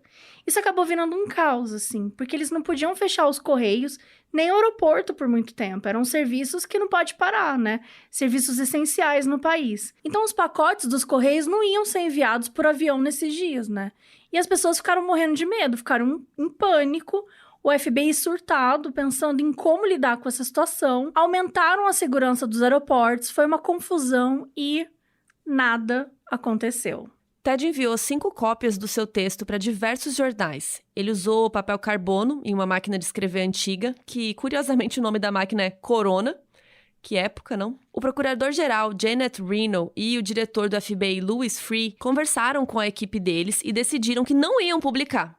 Mas depois eles pensaram bem e acharam que era melhor publicar o tal artigo. Por quê? Para garantir a segurança da população e até ver se alguém reconhecia o estilo do autor, porque eles pensavam que era algum estudante, algum professor, então alguém podia reconhecer aquele texto, aquelas ideias, os temas, qualquer coisa. Sociedade Industrial e seu Futuro é o título do artigo que ficou conhecido depois como o Manifesto Unabomber, publicado no jornal The Washington Post no dia 19 de setembro de 95. Well, the project of the revolutionaries should be, it seems to me, is unequivocally simply to get rid of the industrial system. I mean, that's the key point. That's my take on the situation. E aqui vai a tradução desse quote. Bom, o objetivo dos revolucionários me parece que deveria ser se livrar do sistema industrial. Isso é o mais importante. Esse é o meu ponto de vista. E assim, gente, é um longo texto que discorre sobre os efeitos maléficos da indústria e tecnologia, na natureza, e como a tecnologia impactou na psicologia e personalidade das pessoas na sociedade. De acordo com o manifesto, a dependência na tecnologia limitava a liberdade das pessoas e tirava o desejo de autonomia pessoal, causando um sofrimento psicológico. E que a saúde mental das pessoas estava ficando podre por conta da tecnologia, diminuindo a saúde física e ainda impactando o meio ambiente. E a solução para isso tudo seria um retorno a um estilo de vida mais primitivo. E aqui tem mais um trecho do manifesto. Não existe contradição aqui. Um indivíduo cujas atitudes ou comportamentos levam ele ao conflito com o sistema é contra uma força que é muito poderosa para combater ou escapar. É mais provável que ele sofra de estresse, frustração, derrota. Seu caminho será muito mais fácil se ele pensar e se comportar como o sistema quer. Nesse sentido, o sistema age em benefício do indivíduo quando ele faz uma lavagem cerebral nele para se conformar.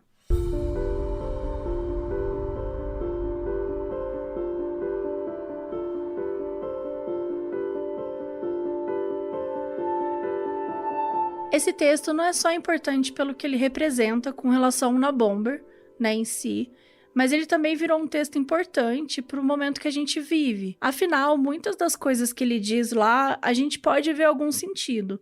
Lembrando que, gente, nada justifica, atacar, sair matando, explodindo e matando pessoas, enfim. Não é sobre isso. Mas o texto em si, ele foi publicado até depois como livro e tem como você ler. E hoje a gente vive uma vida muito mais digital, do que em 1995, quando o manifesto saiu. Imagina, se ele visse o Zap hoje, ele ia desmaiar. Ele ia ficar louco. Ele ia ficar doido. Então, assim... Ele deve estar vendo. Porque passaram mais de 25 anos, e muitas das coisas que ele disse é verdade, Então, vocês já devem ter visto, matérias falando sobre como o Instagram causa depressão em adolescentes, deixa as pessoas mais ansiosas, que não se sentem tão bem, prejudica a autoestima. Toda essa coisa, de usar filtro na foto, de ficar criando aquela imagem perfeita. As pessoas são viciadas em celular, em computador, viciado em telas, As crianças já estão crescendo com 1000 telas na cara, desde novinho e tal. Então, óbvio, gente, que tudo isso traz consequências, e traz consequências nas nossas vidas, Causa ansiedade, tem gente que tem dificuldade para dormir. E o tal do algoritmo, gente? O algoritmo é o grande inferno, sei lá, de quem é publicitário, quem é criador de conteúdo, quem tá tentando produzir alguma coisa na internet. Às vezes tem uma mudança, assim, numa rede social, tem uma mudança, agora a gente vai privilegiar vídeo, agora vai ser Reels, agora vai ser não sei o quê, agora tem os stories. Então, essas mudanças, o algoritmo, tudo isso vai ditando como a gente deve se portar, como a gente deve agir, né? Não existe uma autonomia do tipo, eu faço o que eu quiser com o meu Instagram. Se você vive disso financeiramente, não é bem assim, né? Até os anúncios que ficam surgindo pra gente, fazendo a gente querer gastar mais, tudo isso é prejudicial e tudo isso tem consequências. E é bizarro, né? Que você fala assim, nossa, meu sofá tá velho. E aí começa a aparecer um monte de anúncio de sofá pra você. Sim. Isso é muito creepy. Tipo, como? Como que sabe, né? É bizarro. O WhatsApp caiu outro dia, o mundo para, né? As pessoas bugaram, né? Tipo, como que eu vou falar com fulano? Como que eu vou, sei lá, quem dá aula online pelo WhatsApp? Sim, tipo... muita gente ficou enlouquecida com isso do WhatsApp. E assim, realmente tem muita gente que usa o WhatsApp de forma comercial. Então, muitos pequenos empreendedores se prejudicaram também. Então, são coisas que afetam psicologicamente, às vezes afetam financeiramente, né? A gente tá num momento da vida aqui que a gente não pode se dar o luxo de ser afetado financeiramente, né? As coisas já estão super difíceis. Sim, e aí tem todo o lado também da parte ambiental, né? O desmatamento tá causando coisas terríveis. Outro dia, lá no interior de São Paulo, teve uma tempestade de areia. Mano, que porra foi aquela? A gente tá sofrendo uma crise hídrica, que também tem culpa de outras, né, outras questões aí, mas assim, a gente tá vendo diversas consequências do aquecimento global. O mundo tá sendo destruído, gente, isso não é mentira, não é fake news, apesar de alguns presidentes, né, que querem ignorar isso. Enfim, tudo isso o Ted Kaczynski previu no manifesto dele. Lá ele fala como as pessoas estavam ficando presas em atividades inúteis, ficando estressadas. Ele fala que o sistema vai moldando as pessoas e não o oposto, né? Então a gente faz o que o sistema quer. Lá ele até fala uma parada bem louca, que ele fala que em pouco tempo as pessoas começariam a fazer mudanças em si, como um novo passo da evolução, e que as próprias pessoas acabariam virando produtos da tecnologia. E eu só penso, quando eu penso nisso, eu penso em harmonização facial, sabe? Essas coisas das pessoas ficarem se modificando pra virar uma coisa específica, assim. Sabe aquela série Years and Years? Eu só consigo pensar naquilo. Eu não vou contar aqui o que é, porque talvez seja um grande spoiler, Sim, mas assim, pra mim é isso, sabe? É o filme Her. Entendeu? Essa coisa da tecnologia virar, chegar num nível de construir relações, de querer se transformar. Enfim, é louco, isso é louco. Não, tem vários estudiosos, teóricos que levam o texto do Kaczynski bem a sério hoje em dia, sabe? De novo, deixando de lado os atos, né? Mas, tipo, analisando só a teoria mesmo do que ele traz, os temas que ele debate. Também levando em conta, né, os benefícios da tecnologia e tal. Mas é interessante pontuar como muito do que ele falou faz sentido. O cara tinha preocupações reais. O problema foi o método que ele usou para conseguir falar desses temas, né? E me leva a ter dúvidas mesmo, sabe? Porque, tipo, será que é tão importante isso pra você mesmo, né? Porque se você tá levantando essas questões, por que você tá matando gente pra fazer isso? E é óbvio que nesse ponto, gente, as pessoas estavam desesperadas, né? Então, quem que vai ser a próxima vítima? Onde vai ser a próxima bomba? Vai ser em avião? Ninguém mais queria pegar uma encomenda na mão, sabe? Virou assim... Tava ficando cada vez mais forte, né? E era louco, porque acontecia em qualquer lugar. Não tinha, tipo, um tipo de pessoa, um tipo de lugar que acontecia. Era meio aleatório, sabe? Até na casa das pessoas tava chegando bomba. Exatamente. E não é algo que você pode se proteger. Porque, por exemplo, tá rolando um assassino na solta aí, um serial killer, alguma coisa assim. Você pode, vou sair com as minhas amigas, sempre juntas, não vou mandar sozinha. Só que no caso de uma bomba, você não sabe onde vai explodir. Então, acho que esse perigo todo era muito mais aleatório, assim. Então, as pessoas se sentiam muito inseguras nessa época. E o FBI não sabia, gente. Então, assim, as pessoas questionavam, será que era seguro ir para a universidade? Será que eu posso pegar um avião? Então, assim, gente, era um grande pavor. E a investigação ficou muito mais pesada depois do manifesto. Foi criada uma linha para denúncias, que obteve milhares de ligações por mês, e cartas eram enviadas para a polícia, dizendo, eu sou uma bomber, nananã. Assim, causando uma grande confusão, sabe? De pessoas que não eram na bomber fazendo isso. Só que as bombas em si não davam tantas pistas, porque o Ted tomava muito cuidado para não deixar impressão digital, ele colocava evidências falsas nas bombas. E ele colocava evidências falsas que eram difíceis de encontrar, porque ele queria que os investigadores pensassem que eram erros reais, sabe? Ele fabricava a própria cola, para que não identificassem nenhuma marca específica. Se você ficou curioso como ele fazia essa cola, eu também fiquei. Ele usava cascos de veado. Ele tirava a pele de pilha, sabe, a bateria, se ele tirava meio que a pelezinha de fora para que ficassem irrastreáveis. E, de novo, nada de impressão digital, DNA, cabelo. Ele tomava muito cuidado. E é bizarro, porque ele era bem cabeludo, né? E não tinha um fio de cabelo. O FBI colocou vários linguistas e profilers, né, no caso, como James Fitzgerald, que começou a trabalhar no caso em julho de 95. Então, lembrando, né, tem esse trabalho de criar perfis que são feitos pelos profilers, ou na PTBR seria perfilador, que são os profissionais que estudam mais o comportamento dos criminosos, e aí, com base na cena do crime, atos relacionados a ele e tal, vão analisando. Então, por exemplo, se a vítima tinha alguma forma de defesa, o que isso fala sobre o criminoso? Se o cara amarrou a vítima, por quê? Geralmente, os profilers, eles criam os perfis para casos de homicídio, mas pode ter perfil de todo tipo de criminoso. Quem viu Mindhunter na Netflix já conhece melhor como tudo isso começou lá dentro do FBI. Ou quem assistiu o nosso episódio, ou quem for ler o nosso livro futuramente. Vai ter também. Vai ter essas informações também, mas enfim. É óbvio que ao longo dos anos, né, foram feitos vários perfis dele, mas nessa época o negócio ficou mais intenso e com base aí nesse novo texto e nas bombas, os profilers começaram a repensar. Foram feitas diversas análises do manifesto e com ela conseguiram pressupor várias coisas, como a idade e origem geográfica do suspeito. A idade foi inferida principalmente pelo uso de palavras um pouco antigas ou palavras defasadas. O professor de linguística Roger Shuey ajudou o FBI nessa parte. Ele percebeu o uso de terminologias que vinham de 3 ou 4 jornais de Chicago entre os anos 30 e 50, além de alguns regionalismos da região de Chicago.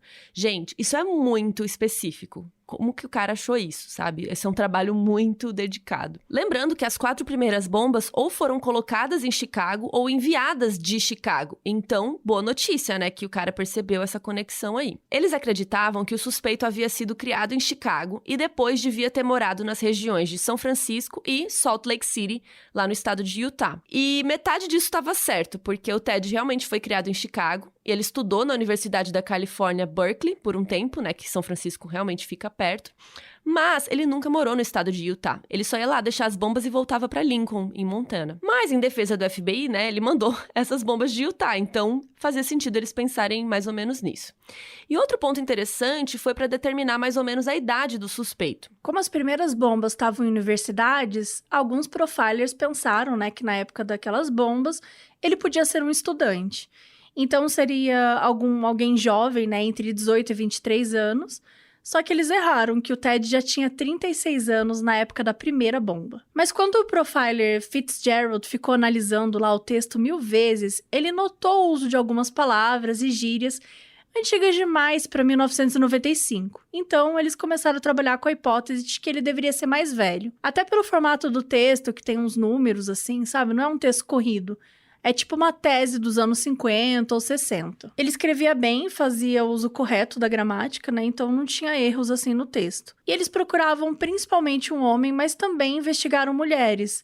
E eles não tinham a menor noção da profissão. Poderia ser um mecânico, né? De linhas aéreas, ou um cientista. Não tinha muita ideia. Até o John Douglas, ou como diria a Carol, Don Douglas. Don Douglas. Que inspirou lá o personagem de Mindhunter, né? E a gente sempre puxa o saco dele, fala e tal. Até o Don Douglas entrou na história. Ele e outros agentes do FBI fizeram um perfil criminal e tal, bem lá no comecinho dos casos. E aí, um perfil do Unabomber foi publicado no jornal Sun Sentinel em outubro de 95. O Unabomber provavelmente dirige um carro mais antigo, mas o mantém em boas condições. Ele pode ter uma esposa ou namorada, mas ela sabe que há uma certa parte da casa, tipo um porão ou escritório, que ela não pode entrar. Da mesma forma que outras pessoas podem falar de beisebol, ele gosta de discutir os bombardeios, ficar falando quão burro é o FBI e quão inteligente é o bombardeador. Ele provavelmente visitou o local dos seus primeiros atentados, abordando a polícia, fazendo perguntas e talvez até oferecendo conselhos.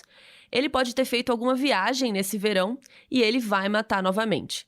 É o que diz John Douglas, agora aposentado agente do FBI, que desenvolveu a técnica de perfis psicológicos da agência e criou esse perfil do Unabomber 17 anos atrás, quando os atentados começaram. Era isso que estava escrito no jornal em 95, então esse era um dos primeiros perfis que foi criado, né, anos antes. Errou tudo, hein, Don Douglas? Tudo errado, né? Meu Deus. Bom, mas é fácil falar agora, né? Que a gente já sabe. Né? E hoje a gente sabe que o perfil não estava certo, né? O Douglas, ele supôs que o Unabomber era um criminoso com família e que queria se meter na investigação. Isso, na época, o FBI considerava como criminoso organizado. Em Mindhunter explica bem isso, assim, eles dividem os tipos de criminosos e tem os que planejam, que são mais calmos durante os atos e tal, que podem ter família e tudo mais, que são os organizados. Só que nesse ponto, o Ted estava mais pro lado desorganizado, porque ele era solitário, recluso, ele vivia em um local sujo, não cuidava da aparência. E o Ted só tinha uma bicicleta, ele era contra qualquer coisa industrial, tecnológica, né, enfim, ele era contra o sistema. Isso mostra como esse ofensor é diferente do que o FBI estava acostumado. Ele não se encaixava nas classificações, então, assim, isso acabava prejudicando muito mais, assim, a investigação. E hoje não se usa oficialmente mais essa coisa de organizado ou desorganizado, mas isso realmente ajuda a entender alguns criminosos. No caso do Ted, por exemplo, ele era os dois. Tanto que depois o FBI acabou com essa classificação porque alguns criminosos não se encaixavam mais.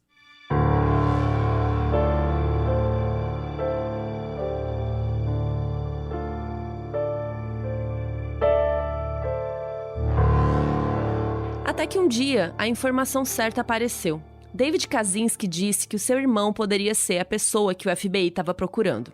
Nessa época, ele estava morando no estado de Nova York. Ele só soube do nome Unabomber em 94, tipo, muito tempo depois. Só depois da morte do Moser, aquele publicitário. Antes, ele nem sabia do caso. A esposa dele, a Linda Patrick, foi a primeira pessoa que percebeu. Ela nunca tinha conhecido o Ted ao vivo, o Ted odiava ela. E odiava porque ele achava que ela que causou que o irmão dele se rendesse a uma vida classe média idiota.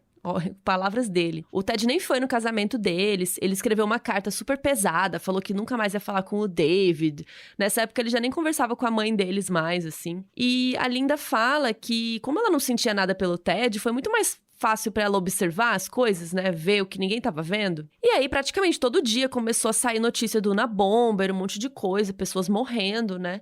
E em uma dessas notícias, a Linda leu alguns pontos que o criminoso acreditava. Então, tipo, o ódio à tecnologia, essa coisa de voltar ao modo natural de vida e tal. E aí a Linda conversou com o David, né? Que, tô achando que pode ser seu irmão, né? O Ted e tal. Só que o David, gente, ele não queria acreditar. E assim, até no documentário a gente vê, é chocante, assim, a paixão que ele tem pelo irmão, né? É triste, né? Saber que hoje, depois que ele sabe tudo que o irmão dele fez.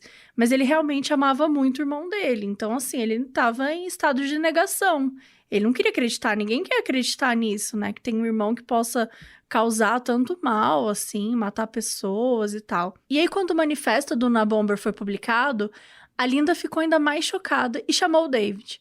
Quando ele começou a ler, gente, as primeiras linhas do manifesto, ele ficou muito chocado, porque ele foi identificando várias semelhanças com as cartas que o irmão dele escrevia. Então, o casal contratou uma detetive particular, que é a Susan Swenson, para comparar os textos do Ted com o manifesto e tentar entender se realmente poderia ser o Ted. A Susan achou os textos muito parecidos, palavras usadas, o tom. E depois ainda conectou os locais das bombas, né, com os lugares que o Ted frequentou durante a sua vida. E aí, gente, o casal ficou muito preocupado sobre o que fazer, né, principalmente o David. Se ele acusasse o seu irmão injustamente, né, como ele ia se perdoar? E o Ted ia odiar ele para sempre. Mas se ele não fizesse nada e o Ted fosse realmente culpado, mais pessoas poderiam morrer. E ainda, né, se ele realmente fosse culpado e condenado à morte, como que ele ia conseguir lidar sabendo que ele causou a morte do irmão dele? E outra, lembra que a gente contou que a mãe dele tinha falado sobre como sentia que tinha abandonado o Ted naquela época quando eles eram novinhos e ele foi pro hospital? Então, assim, o David começou a pensar muito nisso. Será que ele ia ser capaz de fazer a única coisa que a mãe dele pediu? Nunca abandonar o seu irmão? O David pensou muito sobre tudo isso e ele decidiu que precisava falar com o FBI. Ele ligou, contou tudo e ele ficou super ansioso esperando o que ia acontecer. Mas, gente, passaram algumas semanas e nada acontece feijoada. Nada aconteceu. Isso porque o FBI estava recebendo um monte de ligações sobre possíveis suspeitos. O Ted era só mais um suspeito. Ele era o suspeito número 2416. Apenas.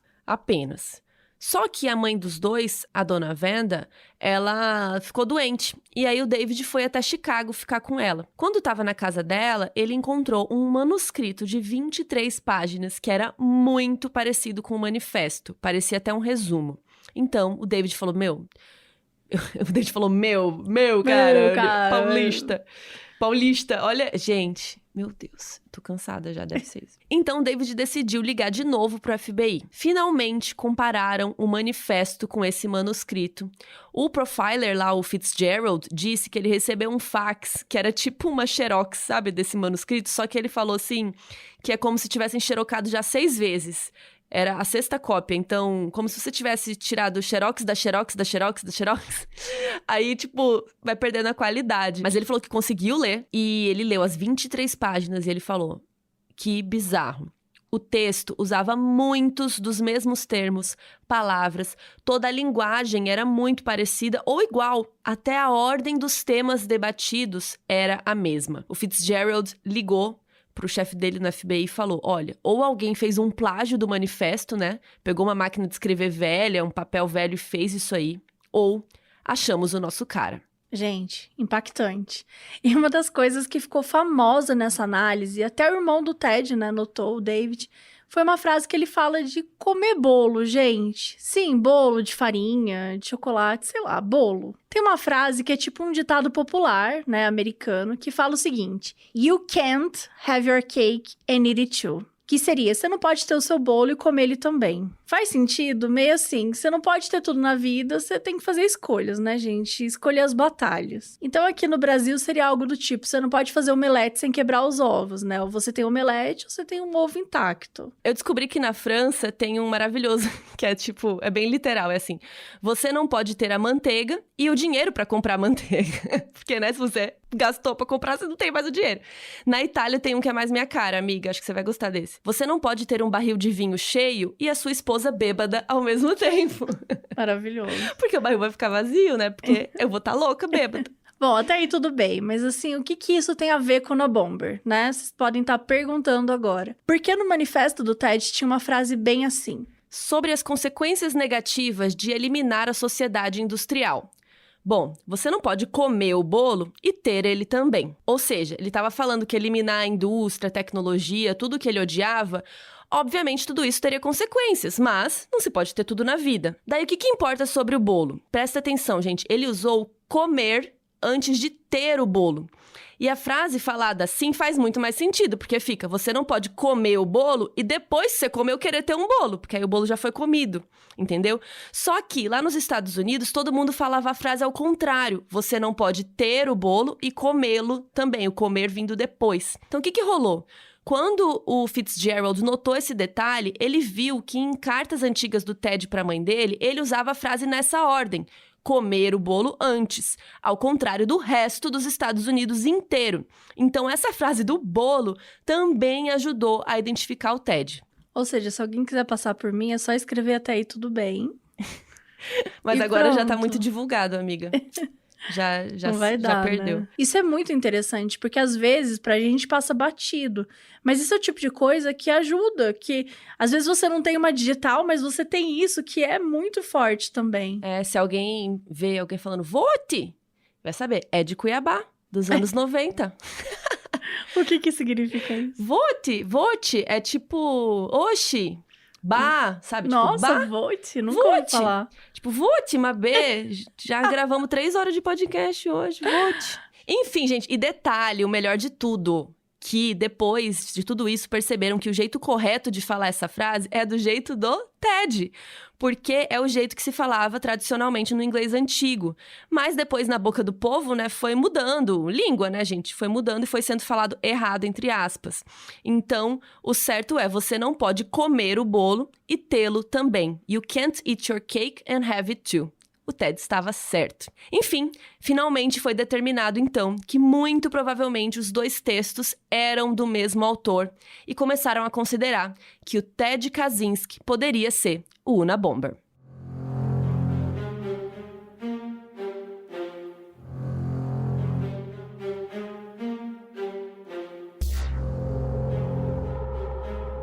A FBI procurou os vizinhos, né, do Ted, e eles precisavam de um motivo para conseguir um mandado lá de busca na cabana. Então eles pediram pro Butch, né, aquele vizinho, dar uma filmada no terreno ali ao redor da cabana e tal, entenderem como que era o lugar direitinho. Só que, gente, isso vazou pra imprensa.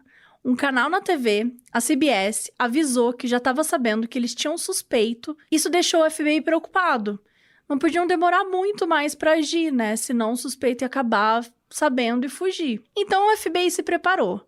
Eles mandaram vários agentes para Lincoln, até a galera do SWAT de São Francisco, foi assim, uma galera. Todo mundo se preparou e tal durante um dia todo e a noite. E eles sabiam que ele tinha pelo menos uma arma em casa, pelo que os vizinhos falaram e tal. Então eles estavam com medo dele retaliar ou dele até tirar a própria vida. E no dia seguinte, no dia 3 de abril de 1996, o FBI agiu. No meio do dia, um agente falou meio de longe, tem alguém aí? E aí o Ted viu 3 homens descendo para perto da cabana dele. O Ted até comentou depois que eles não se pareciam nada com a ideia que ele tinha de agentes do FBI, porque 2 eram velhos e um era mais gordo. E ele achou que seriam caras jovens, de terno e gravata. E, na verdade, eles estavam vestidos como se eles estivessem fazendo um estudo geológico por ali. Eles estavam meio à paisana, né? E aí eles falaram, a gente é de uma empresa da Nordic Drilling, que é tipo de perfuração, assim. Aí o Ted ficou, Ele achou meio estranho, né? Quando ele foi chegando perto da porta pra calçar uns sapatos, um dos homens estava com uma cara meio estranha, com um olhar estranho, e se aproximou dele e o segurou. Um outro agente apontou uma arma pra ele e ele foi levado pra fora da cabana e algemado. Nas imagens em vídeo e fotos desse dia, que todas estão no nosso maravilhoso site, dá pra ver como o Ted se vestia, como ele tava fisicamente. Ele tava parecendo que não tomava banho há, sei lá, mais de um mês, assim, né? Pelo menos. O cabelo desgrenhado, cabelo comprido, barba, sujo. Calça dele toda rasgada em vários lugares, bem largado mesmo. O Ted até falava que como ninguém ia ver ele não ligava de estar daquele jeito. E aí foram chegando um monte de agentes, tipo uns 80, assim. Todos começaram a comemorar essa captura, né? Aí noticiaram que capturaram um suspeito, apareceu as imagens e o David viu a notícia. E ele ficou muito mal, até porque tinham falado que iam avisar ele e a Linda antes, mas ninguém avisou nada. E tinham prometido também que não ia falar sobre eles na mídia, e sabe-se lá, né, gente? Óbvio, iam descobrir eles. A família foi toda cercada por repórteres. E aí, gente, pensa lá no choque dos vizinhos que moravam perto do Ted. Aquele cara meio estranho que nunca saía de casa era o Unabomber e morava ali, do ladinho deles. E a busca na cabana confirmou que Ted era sim o homem que eles estavam procurando. Lá encontraram livros de química sobre construir explosivos poderosos, a máquina de escrever, vários explosivos, uma coleção de armas feitas à mão, uma bomba enrolada em papel alumínio que estava pronta para ser despachada embaixo da cama dele. E também tinha um diário com umas 40 mil páginas escritas à mão. Gente... Dedicado. Que tinha textos sobre experimentos com bombas, descrições dos crimes, mas também tinha, sei lá, coisas que ele tinha comido num dia, o que ele estava fazendo. Tinha uma parte meio biografia, assim, que ele contava o que aconteceu na vida dele, trabalhos que ele, né, trabalhou, trechos sobre a vida, tipo assim, dos 24 aos 27 anos. Tipo uma biografia mesmo, assim. Durante o verão que seguiu o meu 4º ano em Michigan, eu comecei a sabe, assim... E daí coisas do tipo, eu acho que agora posso matar alguém. Enfatizo que minha motivação é vingança pessoal. Minha ambição é matar um cientista, um grande empresário ou funcionário do governo, algo assim. E também tinham uns registros em números, tipo páginas e páginas de um monte de número dentro de uns quadradinhos, assim, tem no nosso site também. E isso era um código, só que eram confissões dos crimes do Unabomber e tudo que ele sentia sobre os crimes. Em junho de 96, ele então foi indiciado por 10 acusações de transporte ilegal, envio pelo correio e uso de bombas. E logo que recebeu advogados e tal, ele perguntou, né? O Ted perguntou como é que descobriram ele. E aí contaram que foi o irmão dele. E ele achou que era mentira até, porque o David nunca faria isso com ele.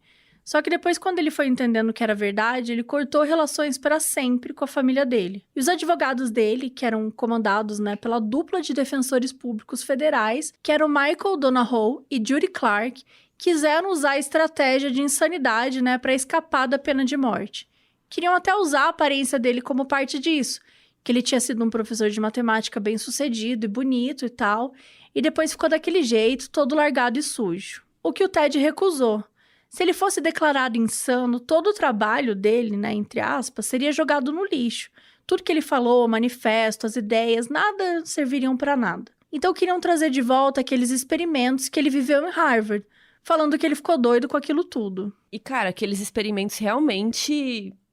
Não dá pra falar que aquilo, né... Não teve um impacto, né, na vida dele. Com certeza teve Sim. algum impacto. Em 8 de janeiro de 98, o Ted pediu para retirar os defensores, mas o juiz disse que era tarde demais para outros entrarem para o julgamento. O Ted disse que preferia se representar, então. Mas o pedido foi recusado e ele tentou se enforcar naquela noite. Uma psiquiatra, a Sally Johnson, examinou ele e disse que ele poderia responder a julgamento e ele era competente para ser julgado à morte, mas que ele sofria de esquizofrenia paranoide. Em 22 de janeiro de 98, o Ted confessou tudo e se declarou culpado, fugindo assim da pena de morte por meio de um acordo. Mesmo assim, várias vítimas foram lá dar depoimentos sobre o impacto que as bombas tiveram na vida delas ou da família, né? E aí o Ted comentou depois, gente, eu não entendi por que levaram aquele povo pra ficar lá chorando, reclamando, se o acordo já estava feito, sabe? Um cretino. Mas eu entendo que isso é um pouco da psicopatia dele, sabe? Dele não... Ele não entende pra que aquilo funciona. Pra ele é muito simples. Eu já fui condenado, Sim. então não preciso ouvir isso, né? Mas é óbvio que isso também faz parte da cura, né, dessas pessoas, assim. Se é que a gente pode falar que elas um dia serão curadas. Ver a pessoa que fez isso pra elas, né, terem algum tipo de justiça e tal. E falar pra elas, né? Uhum. A gente viu também que recentemente teve o caso do, que a gente já até falou aqui, do caso do Nixiam, né, do Deval. Teve também isso, as vítimas foram lá falar, elas falam do impacto. Então, é importante também, isso é algo que sempre acontece, assim. Enfim, o Ted foi condenado a 8 sentenças de prisão perpétua sem a possibilidade de condicional. Depois, outros psiquiatras declararam que não acreditavam que ele tinha qualquer transtorno mental. I get letters from kooks who think that I'm in cahoots with space aliens. No, really. I have had a few letters from people who do regard me as some sort of a cult figure. My personal preference is to be depicted truthfully. If I could be used as a symbol for promoting revolutionary activity, that's fine with me, because the main thing, in my opinion, to me, the main thing is to get rid of the industrial system by whatever means may be necessary. E nesse trecho, ele diz que recebe cartas de doidos, achando que ele tá trabalhando com aliens, mas ele diz que não. Que recebe cartas de algumas pessoas, né, que acham que ele é tipo um símbolo de culto. E a preferência dele é ser retratado como ele é de verdade. E que ele poderia ser usado como um símbolo que promove atividades revolucionárias. Porque o principal para ele era se livrar do sistema industrial, custe o que custar. Esse é um trechinho da única entrevista que o Ted concedeu, 3 anos depois de ir preso, em 99, para a jornalista Theresa Kintz, que era ativista ambiental. Ele estava acorrentado e vestia um macacão branco. Os guardas levaram ele até a salinha onde ia ser a entrevista. E essas entrevistas são a base do documentário que a gente já citou aqui, né, que é uma minissérie chamada Unabomber, Suas Próprias Palavras, de 2020, com 4 episódios. E aí tem vários trechos dessa única entrevista que ele concedeu, né? Então essa entrevista fala de muitas motivações dele, e isso vai sendo intercalado com depoimentos de investigadores, os vizinhos, vítimas, e até o irmão dele, o David, fala bastante, assim. A série é muito, muito boa e vale a pena para entender melhor o caso, e a gente usou, né, como pesquisa nesse episódio. Existem diversas obras que falam do Unabomber. Por exemplo, o filme feito para TV chamado Unabomber, The True Story, que é de 1996. Tem uma peça de teatro búlgara chamada P.O. Box Unabomber, de 2011. Mas tem uma que é mais acessível e interessante, que é uma ficção baseada em fatos, que é a primeira temporada da série Manhunt, chamada Unabomber, que é de 2017 e também está disponível na Netflix. O Paul Bettany interpreta o Ted. E hoje, né, o ator é conhecido aí como Visão de WandaVision. E na série tem investigação do FBI, principalmente do ponto de vista do agente Fitzgerald, que é interpretado pelo Sam Worthington. Depois que a série saiu, gente, muitos agentes do FBI falaram que, na verdade, esse agente Fitz aí não fez tudo aquilo que tá na série. Que, na verdade, aquele personagem é uma junção de vários outros agentes. E que ele nem passou, assim, tantos anos no caso. E que vários insights que o cara tem na série foram tidos por outras pessoas. Ou seja, o cara tava lá tomando crédito da galera, né? E a parte que também tem na série que ele vai falar com o Una Bomber, aquilo nunca aconteceu, assim. Tipo, o Ted só deu aquela entrevista e não falou com ninguém depois. Então tem um monte de ficção, né? Sim. Ficção ali, no caso. É foda, porque quando eu assisti a série, eu não sabia do caso dele totalmente, assim. Então eu gostei muito da série. Mas quando você... Tipo, a interpretação do cara é muito... Não, o Paul Bettany sim, foda. é surreal. Mas é uma romantização gigantesca, assim. Tipo, ele sai muito como homem revolucionário, nossa, incompreendido. Isso não é certo de mostrar. Tipo, ele causou muitos problemas, causou morte e tudo mais. Não dava pra colocar ele dessa forma. Eu não gosto um pouco... Narrativamente falando mesmo, assim, eu não acho uma série que é boa de assistir, sabe? Que você assiste, se empolga, assim, eu acho ela um pouco cansativa. Mas, né, pra quem quiser assistir também, tem essa obra aí. Eu prefiro indicar o documentário. Eu confesso que eu não acho, assim, ela cansativa. Eu acho ela muito boa, real, assim. Acho ela muito boa. Mas eu amo que a gente nunca concorda quando a gente fala de obras audiovisuais. Sim, mas é aquela coisa, né? Ela é uma série muito boa, mas não tá retratando a verdade, tá romantizando e nananã. Se você ignora a realidade e, né, foca na série, eu acho que é uma boa narrativa. Eu não acho. Mas o doc, com certeza, é a nossa recomendação. Porque o doc é onde você vai enxergar, de fato, como foi essa história. E ter acesso às vítimas, aos vizinhos. Sim. Né, tudo de uma forma mais verdadeira. E tem vários livros que a gente vai deixar como indicação lá no site também, que tem de todas as perspectivas. Tem de investigador, tem de vizinho, né? Esse vizinho dele, tem de tudo quanto é jeito. Enfim, o Ted lançou diversos livros com as suas ideias. Um deles, de 2010, se chama Escravidão Tecnológica. A cabana dele foi retirada lá de Lincoln. Eles, como ela era de madeira, né? Eles conseguiram tirar ela inteira, assim. E ela teve disponível para visitação no Museu Newseum, em Washington, D.C., na capital lá dos Estados Unidos, por anos. Mas desde 2019 ela não tá mais lá, ela foi devolvida ao FBI. E aí, tem um museu próprio do FBI que fica em Washington também, que se chama FBI Experience. E lá os visitantes podem ver como funciona o FBI, coisas de investigação, laboratórios, profissões, história, tudo. Só que aí eu fui ver como faz pra visitar, né? Porque eu falei, eu e Mabê já tô comprando a passagem aqui pra Washington pra gente visitar. Só que pra visitar o rolê, no site fala que você tem que enviar um pedido pro escritório do seu representante no Congresso e que você tem que ser cidadão americano, né? Ou ter o green card. Ou seja... Não é tipo a Disney, então. Então a gente não vai, Mabê. Você tem green card? Não, ainda não. Eu também. A gente tem que casar com alguém gringo pra conseguir o green card. Mas deve ter um operander aí que é gringo. Pode Alguém fazer vai. o representante. Pode mandar uma cartinha aí pro representante no Congresso. Gente, que é isso? E contar pra gente. Né? Que coisa idiota. Essa cabana podre aí deve estar suja. Não, Vocês acham o quê? Não é só pra cabana, é pra ir no FBI Experience. É tipo uma piada de quem tá recalcado. Que você não vai poder ir. Mas, você que mora aí, faz esse rolê, faz essa visita. Mentira, gente. Só se vocês quiserem. Mas é isso, tem essa opção. E parece que iam colocar a cabana aí nesse museu no início de 2020. Mas hoje, quando a gente soltou esse episódio, né, em outubro de 2021...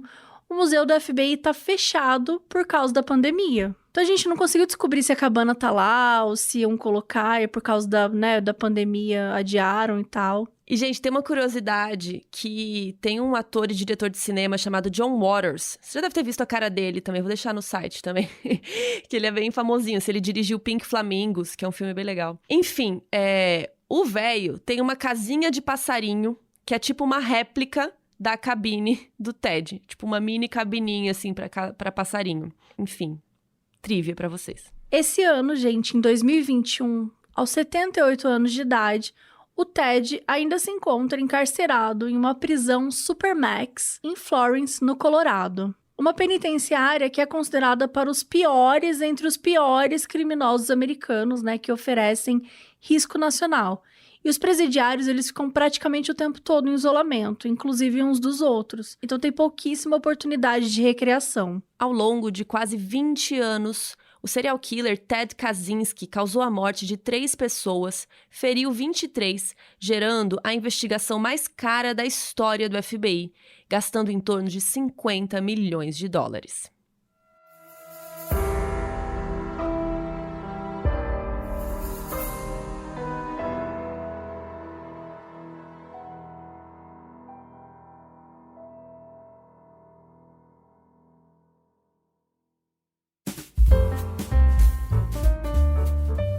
Olá, você operander fiel que chegou até aqui os últimos segundinhos de episódio, pois agora você vai receber alguns mimos de erros de gravação das meninas. E assim, só pra vocês entenderem, Harvard fica em outro estado, lá em Massachusetts. E só pra vocês entenderem, só pra vocês entenderem um pouco desse mapa, assim, o Harvard, puta que pariu. E ele morava numa cidade perto de Chicago e tal, que chamava Lake Forest. Chamada Fake News. E por causa disso, tem um cachorro. Deu 6 horas já? A hora do cão. Esse é o gás, não é? É o gás? Acho que é gás. Antigamente devia ser, olha o gás! Sim. Deus crie. Saúde. Amém. Deus te abençoe. Deu uma hora e pouco, daí o Web... O que foi isso? Acho que eu me cocei. Não pode coçar. Não pode. Você tá coçando seus pelos Nath, deixa eu coçar. Hoje eu não posso nem coçar os meus pelos pubianos em paz. Não na minha cadeira.